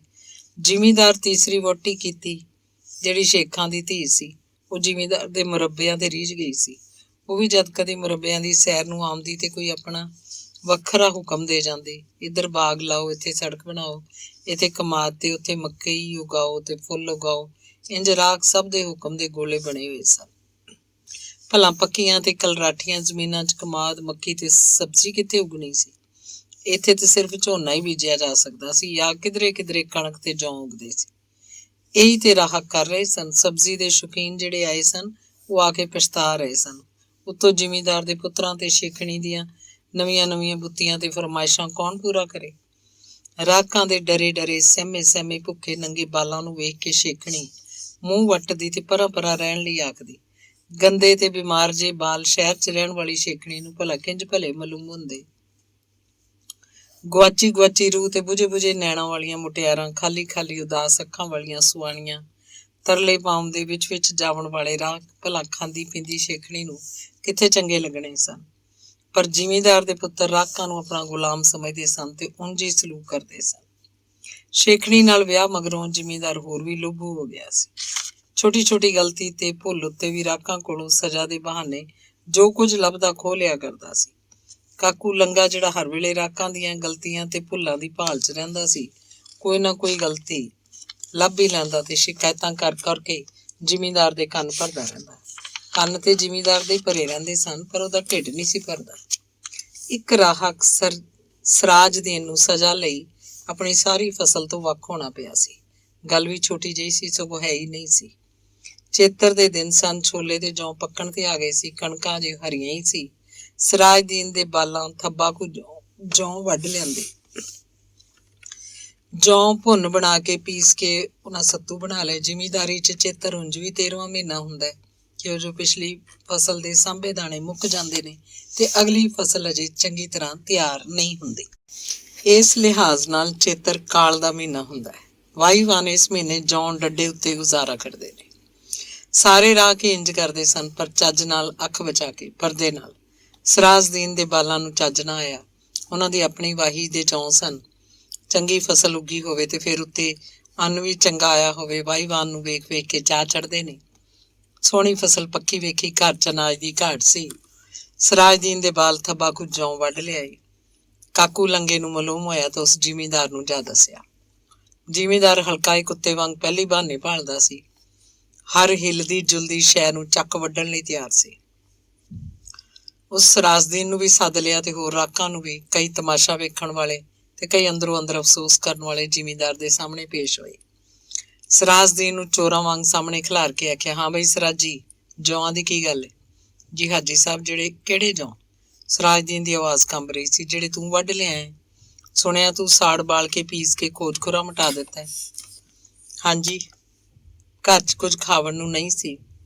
ਫਾਕੇ ਸਾਂ, ਬਾਲ ਆਪਣੀ ਬੀਜੀ ਫਸਲ 'ਚੋਂ ਥੱਬਾ ਕੁ ਵੱਢ ਲਿਆਏ ਸਨ ਤੇ ਸੱਤੂਆਂ ਦੀ ਲੱਪ ਬਣਾ ਕੇ ਗੁਜ਼ਾਰਾ ਕੀਤਾ ਹੈ। ਸਾਡੇ ਉੱਤੇ ਤੰਗੀ ਦੇ ਦਿਨ ਨੇ। ਅੱਛਾ, ਵਾਹ ਬਈ ਵਾਹ। ਵਾਹ ਓਏ ਸਰਾਜੀ, ਲੱਪ ਕੁ ਸੱਤੂਆਂ ਦੀ, ਤੇਰੀ ਆਪਣੀ ਬੀਜੀ ਫਸਲ। ਕਿਹਨੂੰ ਪੁੱਛਿਆ ਸੀ ਤੂੰ? ਜ਼ਿਮੀਂਦਾਰ ਚਿੱਤ ਚਿੱਤ ਕੇ ਮੂੰਹ 'ਚੋਂ ਲਫ਼ਜ਼ ਕੱਢ ਰਿਹਾ ਸੀ ਤੇ ਹੌਲੀ ਹੌਲੀ ਗੁੱਸੇ 'ਚ ਆ ਰਿਹਾ ਸੀ। ਗੁੱਸੇ 'ਚ ਆਉਣ ਵੇਲੇ ਉਹ ਆਪਣੀ ਦਾੜੀ ਨੂੰ ਬਹੁਤ ਪਲੋਸਿਆ ਕਰਦਾ ਸੀ। ਇਹ ਹਰਕਤ ਉਹ ਹੁਣ ਵੀ ਕਰ ਰਿਹਾ ਸੀ। ਹੋਰਨਾਂ ਲੋਕਾਂ ਦੇ ਸਰਾਜਦੀਨ ਨੇ ਵੀ ਸਮਝ ਲਿਆ ਕਿ ਹੁਣ ਖੈਰ ਨਹੀਂ। ਸਹਿਮ ਕੇ ਤੇ ਆਜ਼ੀ ਨਾਲ ਬੋਲਿਆ, ਹਾਜੀ ਸਾਹਿਬ ਮਾਫੀ ਦੇ ਦਿਓ, ਘਰ 'ਚ ਖਾਵਣ ਲਈ ਕੁਝ ਨਹੀਂ ਸੀ। ਮੈਂ ਤੇ ਨਹੀਂ ਸੀ ਚਾਹੁੰਦਾ ਕਿ ਪੁੱਛੇ ਬਿਨਾਂ ਤੀਲਾ ਵੀ ਛੇੜਾਂ, ਪਰ ਬਾਲਾਂ ਨੂੰ ਸਮਝ ਨਹੀਂ ਸੀ, ਉਹ ਗਲਤੀ ਕਰ ਬੈਠੇ ਨੇ। ਸਰਾਜਦੀਨ ਹੱਥ ਜੋੜ ਕੇ ਮਾਫੀ ਮੰਗ ਰਿਹਾ ਸੀ। ਕਿਸੇ ਵੀ ਰਾਹਕ ਦੀ ਉਸ ਵੇਲੇ ਬੋਲਣ ਦੀ ਹਿੰਮਤ ਨਹੀਂ ਸੀ ਹੋ ਰਹੀ। ਰਾਕਾਂ ਦੇ ਚਿਹਰਿਆਂ ਤੋਂ ਮਾਲੂਮ ਹੁੰਦਾ ਸੀ ਜਿਵੇਂ ਆਖਣਾ ਚਾਹੁੰਦੇ ਹੋਣ ਕਿ ਵਗਦੇ ਦਰਿਆ 'ਚੋਂ ਚਿੜੀ ਚੁੰਝ ਭਰ ਲਏ ਤੇ ਦਰਿਆ ਦਾ ਕੁਝ ਨਹੀਂ ਵਿਗੜਦਾ, ਪਰ ਕੋਈ ਸੁਣਨ ਵਾਲਾ ਹੋਵੇ ਤੇ ਸੁਣੇ। ਇੰਨੀ ਬੇਵੱਸੀ ਕਿ ਆਪਣੀ ਵਾਹੀ 'ਚੋਂ ਰਾਹਕ ਇੱਕ ਦਾਣਾ ਵੀ ਨਹੀਂ ਠੋਂਕ ਸਕਦਾ। ਦੂਜੇ ਰਾਹਕ ਵੀ ਜੋ ਜੌਂ ਡੱਡੇ ਤੇ ਗੁਜ਼ਾਰਾ ਕਰਦੇ ਸਨ, ਪਹਿਲੀ 'ਚੋਂ ਚੋਰੀ ਚੋਰੀ ਵਿਰਲਾ ਵਿਰਲਾ ਸਿੱਟਾ ਡੰਗ ਲਿਆਉਂਦੇ ਸਨ। ਰਾਤ ਨੂੰ ਅੰਦਰੋਂ ਅੰਦਰ ਕੁੱਟ ਛੱਟ ਲੈਂਦੇ ਸਨ। ਪਰ ਸਰਾਜਦੀਨ ਦੇ ਘਰਦਿਆਂ ਕੋਲੋਂ ਇੰਝ ਨਾ ਹੋ ਸਕਿਆ। ਉਹ ਆਪਣੀ ਫਸਲ ਦੇ ਚਾਅ 'ਚ ਗਲਤੀ ਕਰ ਬੈਠੇ। ਹੁਣ ਸਰਾਜਦੀਨ ਨੂੰ ਝਾੜਾਂ ਪਾਉਂਦਿਆਂ ਹਾਜੀ ਜ਼ਿਮੀਂਦਾਰ ਕਹਿ ਰਿਹਾ ਸੀ, ਅੱਜ ਤੈਨੂੰ ਲੱਪ ਕੁ ਸੱਤੂਆਂ ਦੀ ਲੋੜ ਸੀ, ਤੂੰ ਪੁੱਛੇ ਬਿਨਾਂ ਜੌਂ ਵੱਢ ਲਿਆਂਦੇ। ਕੱਲ ਤੈਨੂੰ ਫੱਕਾ ਕੁ ਦਾਣਿਆਂ ਦੀ ਲੋੜ ਹੋ ਸੀ, ਫਿਰ ਮੁੱਠ ਕੁ ਚੌਲਾਂ ਦੀ ਗਰਜ ਪੈ ਜਾਸੀ। ਇੰਝ ਤਾਂ ਮੈਨੂੰ ਉਜਾੜ ਦੇਂਗਾ, ਤੂੰ ਮੇਰਾ ਸਭ ਕੁਝ ਲੁੱਟ ਕੇ ਲੈ ਜਾਏਗਾ। ਮੈਂ ਆਪਣੀ ਭੋਏ ਉੱਤੇ ਲੁੱਟ ਨਹੀਂ ਪੈਣ ਦੇਣੀ। ਸਰਾਜਦੀਨ ਨੇ ਬਥੇਰੇ ਤਰਲੇ ਕੀਤੇ ਤੇ ਆਖਿਆ, ਹਾਜੀ ਸਾਹਿਬ, ਲੱਪ ਕੁ ਸੱਤੂਆਂ ਦੇ ਬਦਲੇ ਤੁਸੀਂ ਦੂਣੇ ਭਰ ਲਓ। ਆਖਰ ਮੈਂ ਆਪਣੀ ਵਾਹੀ ਕੀਤੀ ਸੀ, ਕਿਸੇ ਦੀ ਵਾਹੀ 'ਚੋਂ ਸਿੱਟਾ ਨਹੀਂ ਵੱਟਿਆ। ਆਪਣੀ ਵਾਹੀ? ਦੱਸ। ਸਰਾਜਦੀਨ ਦੇ ਮੂੰਹ ਸੁਣ ਕੇ ਜ਼ਿਮੀਂਦਾਰ ਗਰਮ ਹੋ ਗਿਆ ਤੇ ਗਾਲ ਕੱਢ ਕੇ ਆਖਿਆ, ਭੋਏ ਮੇਰੀ, ਪਾਣੀ ਮੇਰੇ ਟਿਊਬਵੈੱਲ ਦਾ, ਖਰਚੇ ਲਈ ਕਰਜ਼ਾ ਮੈਥੋਂ ਲਿਆ। ਓਏ ਖੋਤੀ ਦਿਆ, ਤੂੰ ਫਸਲ ਬੀਜਣ ਨਾਲ ਹੀ ਮਾਲਕ ਬਣ ਗਿਆ, ਮੇਰਾ ਕੋਈ ਹੱਕ ਨਹੀਂ। ਜ਼ਿਮੀਂਦਾਰ ਇੰਨਾ ਗੁੱਸੇ 'ਚ ਸੀ ਕਿ ਕਿਸੇ ਨੂੰ ਵੀ ਮੋੜ ਦੇਣ ਦੀ ਜੁਰਤ ਨਾ ਹੋਈ। ਉਸ ਆਪਣੇ ਮੁਨਸ਼ੀ ਨੂੰ ਆਖਿਆ, ਓਏ ਕਾਕੂ, ਇਹਦੀ ਸਾਰੀ ਫਸਲ ਕਬਜ਼ੇ 'ਚ ਕਰ, ਇਹਨੂੰ ਭੋਏ ਤੋਂ ਜਵਾਬ ਦੇ ਦੇ। ਸਾਡੇ ਕੋਲ ਚੋਰਾਂ ਵਾਸਤੇ ਕੋਈ ਥਾਂ ਨਹੀਂ। ਬਹੁਤੀ ਬੱਕ ਬੱਕ ਕਰੇ ਤਾਂ ਪੁਲਿਸ ਨੂੰ ਖਬਰ ਕਰ ਦੇ। ਫੈਸਲਾ ਹੋ ਗਿਆ ਸੀ, ਕਿਸੇ ਫਰਿਆਦ ਦੀ ਲੋੜ ਨਹੀਂ ਸੀ। ਜ਼ਿਮੀਂਦਾਰ ਫੈਸਲਾ ਸੁਣਾ ਕੇ ਚਲਾ ਗਿਆ। ਅਗਲੇ ਦਿਨ ਸਰਾਜੁਦੀਨ ਦੀਆਂ ਫਸਲਾਂ ਉੱਤੇ ਜ਼ਿਮੀਂਦਾਰ ਦੇ ਬੰਦਿਆਂ ਦਾ ਕਬਜ਼ਾ ਹੋ ਗਿਆ ਤੇ ਉਹਦੀ ਕੁੱਲੀ ਵੀ ਪੁਟਾ ਦਿੱਤੀ ਗਈ ਤੇ ਪਿੰਡੋਂ ਕੱਢ ਦਿੱਤਾ ਗਿਆ। ਰਾਹਕ ਲੋਕ ਅਸਲੋਂ ਹੀ ਡਰ ਗਏ। ਫਸਲ ਚੁੱਕਣ ਮਗਰੋਂ ਕਈ ਲੋਕ ਖਿਸਕਣ ਲੱਗ ਪਏ ਸੀ। ਕਈ ਲੋਕ ਤਾਂ ਰਾਤੋਂ ਰਾਤ ਨੱਸ ਗਏ। ਰੋਂਦੂ ਤੇ ਉਹਦੇ ਦੂਜੇ ਘਰ ਵਾਲੇ ਵੀ ਕਿਸੇ ਹੋਰ ਪਿੰਡ ਚਲੇ ਗਏ। ਇਹ ਪਿੰਡ ਉੱਜੜਨ ਲੱਗ ਪਿਆ ਸੀ। ਇੱਕ ਰਾਤ ਨੂੰ ਅਰਾਈ ਲੋਕ ਵੀ ਚੁੱਪ ਚੁਪੀਤੇ ਵਾਪਸ ਨੱਸ ਗਏ। ਉਹ ਜਿਵੇਂ ਸ਼ੌਕ ਨਾਲ ਆਏ ਸੀ, ਉਦੋਂ ਵੱਧ ਦੁੱਖ ਨਾਲ ਵਾਪਸ ਗਏ। ਪਤਾ ਨਹੀਂ ਪੁਰਾਣੀ ਥਾਂ ਤੇ ਪਰਤਣ ਨਾਲੋਂ ਉਹਨਾਂ ਉੱਤੇ ਕੀ ਵਰਤੀ। ਰੱਬ ਜਾਣੇ ਕਿਸ ਨਾਲ ਹੋਸਣ। ਇੱਥੇ ਤਾਂ ਉਹੀ ਹਾਲ ਸੀ। ਫਸਲ ਬੀਜੋ, ਮਿਹਨਤ ਤੇ ਮੁਸ਼ੱਕਤ ਨਾਲ ਤਿਆਰ ਕਰੋ, ਪੱਕਣ ਉੱਤੇ ਖੁਸ਼ ਹੋਵੋ, ਦਾਣੇ ਇਕੱਠੇ ਕਰੋ, ਕੁਝ ਕਰਜ਼ੇ 'ਚ ਤੇ ਕੁਝ ਹਿੱਸੇ ਵਜੋਂ ਜ਼ਿਮੀਂਦਾਰ ਦੇ ਹਵਾਲੇ ਕਰੋ ਤੇ ਆਪ ਇੰਜ ਦੇ ਇੰਜ ਹੀ ਰੱਬ ਦੀਆਂ ਰਹਿਮਤਾਂ ਵੱਲ ਝਾਕਦੇ ਰਹੋ ਤੇ ਜਿੰਦਾ ਰਹਿਣ ਲਈ ਤਰਲੇ ਲੈਂਦੇ ਫਿਰੋ। ਫਸਲ ਕਿੰਨੀ ਵੀ ਹੋਵੇ, ਕਦੇ ਕਿਸੇ ਰਾਹਕ ਦਾ ਕਰਜ਼ਾ ਨਹੀਂ ਸੀ ਉਤਰਦਾ। ਜੇ ਕਿਸੇ ਰਾਹਕ ਕੋਲ ਚੰਗੀ ਲਿਆਰੀ ਹੁੰਦੀ, ਜ਼ਿਮੀਂਦਾਰ ਕਰਜ਼ੇ 'ਚ ਉਹ ਵੀ ਖੋਲ ਕੇ ਲੈ ਜਾਇਆ ਕਰਦਾ ਸੀ। ਇੰਝ ਹੀ ਉਸ ਪਿੰਡ 'ਚ ਕਈ ਬਹਾਰਾਂ ਆਈਆਂ, ਕਈ ਬਹਾਰਾਂ ਗਈਆਂ, ਪਰ ਕਿਸੇ ਵੀ ਰਾਹਕ ਨੂੰ ਬਹਾਰ ਦੇ ਆਵਣ ਤੇ ਜਾਵਣ ਦੀ ਉੱਕਾ ਖਬਰ ਨਹੀਂ ਸੀ। ਉਹ ਤੇ ਬਸ ਕੰਮ 'ਚ ਜੁੱਤੇ ਰਹਿੰਦੇ ਸਨ। ਪਤਾ ਨਹੀਂ ਕਿਹੜੀ ਘੜੀ ਦੀ ਉਡੀਕ 'ਚ ਸਨ, ਜਿਹੜੀ ਅਜੇ ਤੀਕਰ ਨਹੀਂ ਸੀ ਆ ਰਹੀ, ਤੇ ਨਾ ਹੀ ਉਹਦੇ ਆਵਣ ਬਾਰੇ ਕਿਸੇ ਨੂੰ ਕੁਝ ਮਾਲੂਮ ਸੀ। ਅਚਨਚੇਤ ਪੂਰੀ ਜੂਹ 'ਚ ਇੱਕ ਨਵੀਂ ਗੱਲ ਖਿੱਲਰ ਗਈ। ਰਾਕਾਂ ਦੀਆਂ ਉਦਾਸ ਤੇ ਬੁਝੀਆਂ ਅੱਖਾਂ 'ਚ ਇੱਕ ਪਲ ਲਈ ਚਮਕ ਆਉਂਦੀ ਤੇ ਦੂਜੇ ਪਲ ਫਿਰ ਸਹਿਮ ਜਾਂਦੇ। ਇੱਕ ਦੂਜੇ ਨਾਲ ਮੂੰਹ ਜੋੜ ਕੇ ਸਲਾਹ ਕਰਦੇ, ਪੁੱਛਦੇ ਦੱਸਦੇ, ਉਮੀਦ ਤੇ ਨਾ ਉਮੀਦ ਦੇ ਵਿਚਕਾਰ ਤਣੇ ਗਏ। ਪੰਜਾਬ ਦੇ ਇੱਕ ਵੱਡੇ ਰਿਟਾਇਰਡ ਸਰਕਾਰੀ ਅਫਸਰ ਨੂੰ ਸਿੰਧ ਵਿੱਚ ਆਪਣੀ ਜਾਗੀਰ ਆਬਾਦ ਕਰਨ ਵਾਸਤੇ ਪੰਜਾਬੀ ਰਾਹਕ ਚਾਹੀਦੇ ਸੀ। ਬਹੁਤ ਜ਼ਿਆਦਾ ਰਾਕਾਂ ਦੀ ਲੋੜ ਸੀ ਉਹਨੂੰ। ਉਸ ਆਪਣੇ ਬੰਦਿਆਂ ਰਾਹੀਂ ਸਾਰੀ ਜੂਹ 'ਚ ਆਪਣੀ ਲੋੜ ਬਾਰੇ ਗੱਲ ਖਿਲਾਰਤੀ। ਨਾਲ ਹੀ ਰਾਕਾਂ ਨੂੰ ਫਸਲਾਂ 'ਚੋਂ ਵੱਧ ਹਿੱਸਾ ਦੇਣ ਦਾ ਲੋਭ ਦਿੱਤਾ। ਹੋਰ ਸਹੂਲਤਾਂ ਦੇ ਨਾਲੇ ਵੀ ਆਖਿਆ ਕਿ ਇੱਥੋਂ ਦੇ ਰਾਕਾਂ ਦੇ ਕਰਜ਼ੇ ਵੀ ਆਪਣੇ ਪੱਲਿਓਂ ਮੋੜੇਗਾ ਤੇ ਉੱਥੇ ਸਿੰਧ 'ਚ ਅਗਲੇ 6 ਮਹੀਨੇ ਲਈ ਰਾਕਾਂ ਨੂੰ ਰਾਸ਼ਨ ਵੀ ਮੁਫਤ ਦੇਗਾ। ਸਿੰਧ ਜਾਣ ਲਈ ਕਿਰਾਇਆ ਭਾੜਾ ਵੀ ਰਾਜਾ ਦੇਏਗਾ। ਰਿਟਾਇਰਡ ਸਰਕਾਰੀ ਅਫਸਰ ਨੂੰ ਉਹਦੇ ਕਰਿੰਦੇ ਰਾਜਾ ਹੀ ਆਖਦੇ ਸੀ। ਰਾਜੇ ਵੱਲੋਂ ਸਹੂਲਤਾਂ ਸੁਣ ਕੇ ਰਾਹਕ ਖੁਸ਼ ਹੁੰਦੇ, ਉਹਨਾਂ ਦੇ ਚਿਹਰੇ ਖਿੜ ਪੈਂਦੇ, ਪਰ ਨਾਲ ਹੀ ਡਰ ਜਾਂਦੇ ਕਿ ਕਿਧਰੇ ਪ੍ਰਦੇਸਾਂ 'ਚ ਰੁਲ ਕੇ ਹੀ ਨਾ ਮਰ ਜਾਈਏ।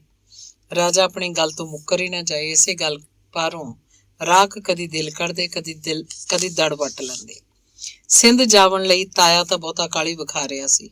ਉਹ ਆਖਦਾ, ਜਾਣਾ ਤੇ ਅਸੀਂ ਕਿਸੇ ਦੇ ਖਰਚ ਉੱਤੇ ਵੇ ਡਰ ਕਾਹਦਾ, ਉੱਥੇ ਕੁਝ ਵੇਲੇ ਮਗਰੋਂ ਆਪ ਜ਼ਮੀਨਾਂ ਖਰੀਦ ਲਾਂਗੇ। ਸੁਣਿਆ ਸਿੰਧ 'ਚ ਜ਼ਮੀਨਾਂ ਬਹੁਤ ਸਸਤੀਆਂ ਹੁੰਦੀਆਂ ਨੇ। ਚਾਚਾ ਤੇ ਮੇਰਾ ਪਿਓ ਆਖਦੇ, ਸਾਈਂ। ਤਾਇਆ ਹੁਣ ਆਪ ਭੰਗ ਪੀਵਣ ਲੱਗ ਪਿਆ ਤੇ ਦਰਵੇਸ਼ਾਂ ਨਾਲ ਰਲ ਕੇ ਬਹਿੰਦਾ ਸੀ। ਜਵਾਨੀ ਦਾ ਜ਼ੋਰ ਟੁੱਟਣ ਪਾਰੋਂ ਜਾਂ ਖੌਰੇ ਕਿਸੇ ਹੋਰ ਵਜ੍ਹਾ ਕਾਰਨ ਤਾਇਆ ਕਦੇ ਕਦੇ ਫਕੀਰਾਂ ਵਾਂਗ ਧੂਣੀ ਤੋਂ ਖਾ ਕੇ ਬਹਿ ਜਾਇਆ ਕਰਦਾ ਸੀ, ਜਿਹਨੂੰ ਉਹ ਮੱਚ ਆਖਦਾ ਸੀ। ਇਸੇ ਲਈ ਅਸੀਂ ਸਾਰੇ ਤਾਏ ਨੂੰ ਸਾਈਂ ਆਖਣ ਲੱਗ ਪਏ ਸਾਂ। ਜ਼ਮੀਨਾਂ ਦੇ ਪੈਸੇ ਨਾਲ ਖਰੀਦੀਆਂ ਜਾਂਦੀਆਂ ਨੇ, ਸਾਡੇ ਕੋਲ ਪੈਸੇ ਕਿੱਥੋਂ ਆਏ? ਓਏ ਝੁੱਡੂ, ਕਿੰਨਾ ਕਿੰਨਾ ਮਾਲ ਡੰਗਰ ਏ ਤੁਹਾਡੇ ਕੋਲ, ਇਹ ਵੇਚ ਦਿਓ। ਇਹਨਾਂ ਪੈਸਿਆਂ ਨਾਲ ਤੇ ਉੱਥੇ 2 ਮੁਰੱਬੇ ਭੋਏ ਖਰੀਦੀ ਜਾ ਸਕਦੀ ਹੈ। ਨਾਲੇ ਉੱਥੇ ਜਾ ਕੇ ਅਸਾਂ ਹੱਥਾਂ ਤੇ ਹੱਥ ਰੱਖ ਕੇ ਬੈਠ ਤੇ ਨਹੀਂ ਜਾਣਾ, ਕਮਾਈ ਕਰਸਾਂ ਕਮਾਈ। ਤਾਇਆ ਜੋਸ਼ ਨਾਲ ਆਖਦਾ, ਫਿਰ ਸਾਡੇ ਦਿਲ ਵੀ ਫੇਰ ਜਾਸਨ ਤੇ ਅਸਾਂ ਵੀ ਭੋਏ ਵਾਲੇ ਹੋ ਜਾਵਾਂਗੇ। ਪਰ ਜਵਾਬ 'ਚ ਛੋਟੇ ਭਰਾ ਡਰਦੇ ਤੇ ਚਿੰਤਾ ਕਰਦੇ, ਆਖਦੇ, ਕਿਧਰੇ ਪ੍ਰਦੇਸ਼ 'ਚ ਗੁਆਚ ਹੀ ਨਾ ਜਾਈਏ। ਸਾਈਂ ਸੋਚ ਲੈ। ਅੱਗੋਂ ਤਾਇਆ ਖਿੱਚ ਕੇ ਪੈਂਦਾ ਤੇ ਆਖਦਾ, ਸੱਪ ਸ਼ੀਂ ਫਕੀਰ ਦਾ ਦੇਸ ਕਿਹੜਾ? ਤੁਹਾਡਾ ਇੱਥੇ ਫਲਾਣਾ ਥੋਕ ਪਿਆ ਏ, ਆਏ ਵੱਡੇ ਦੇਸਾਂ ਵਾਲੇ।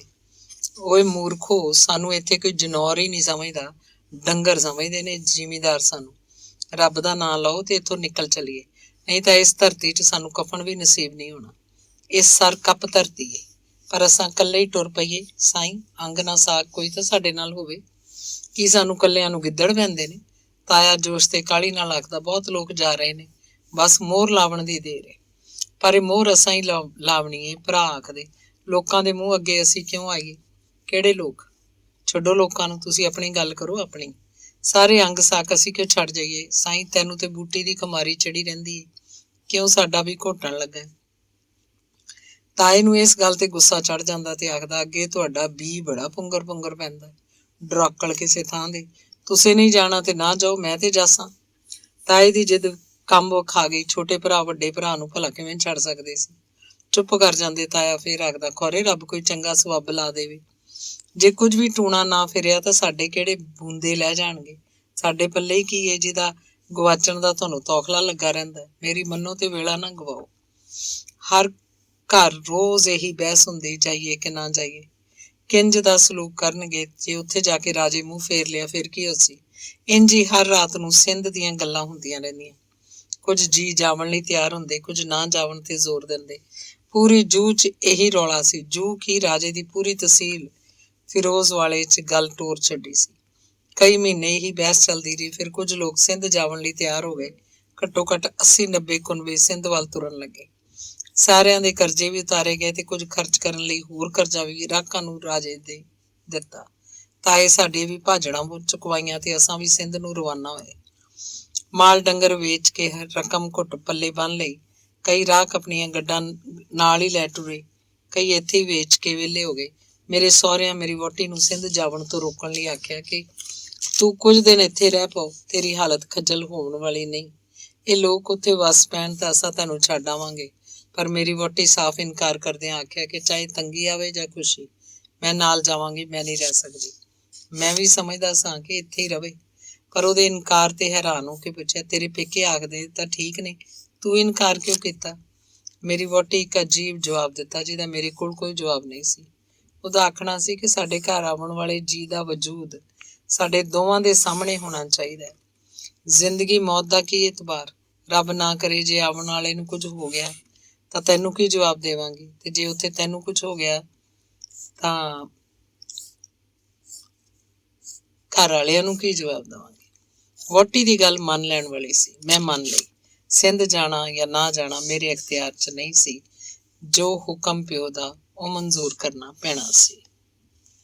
ਧੰਨਵਾਦ।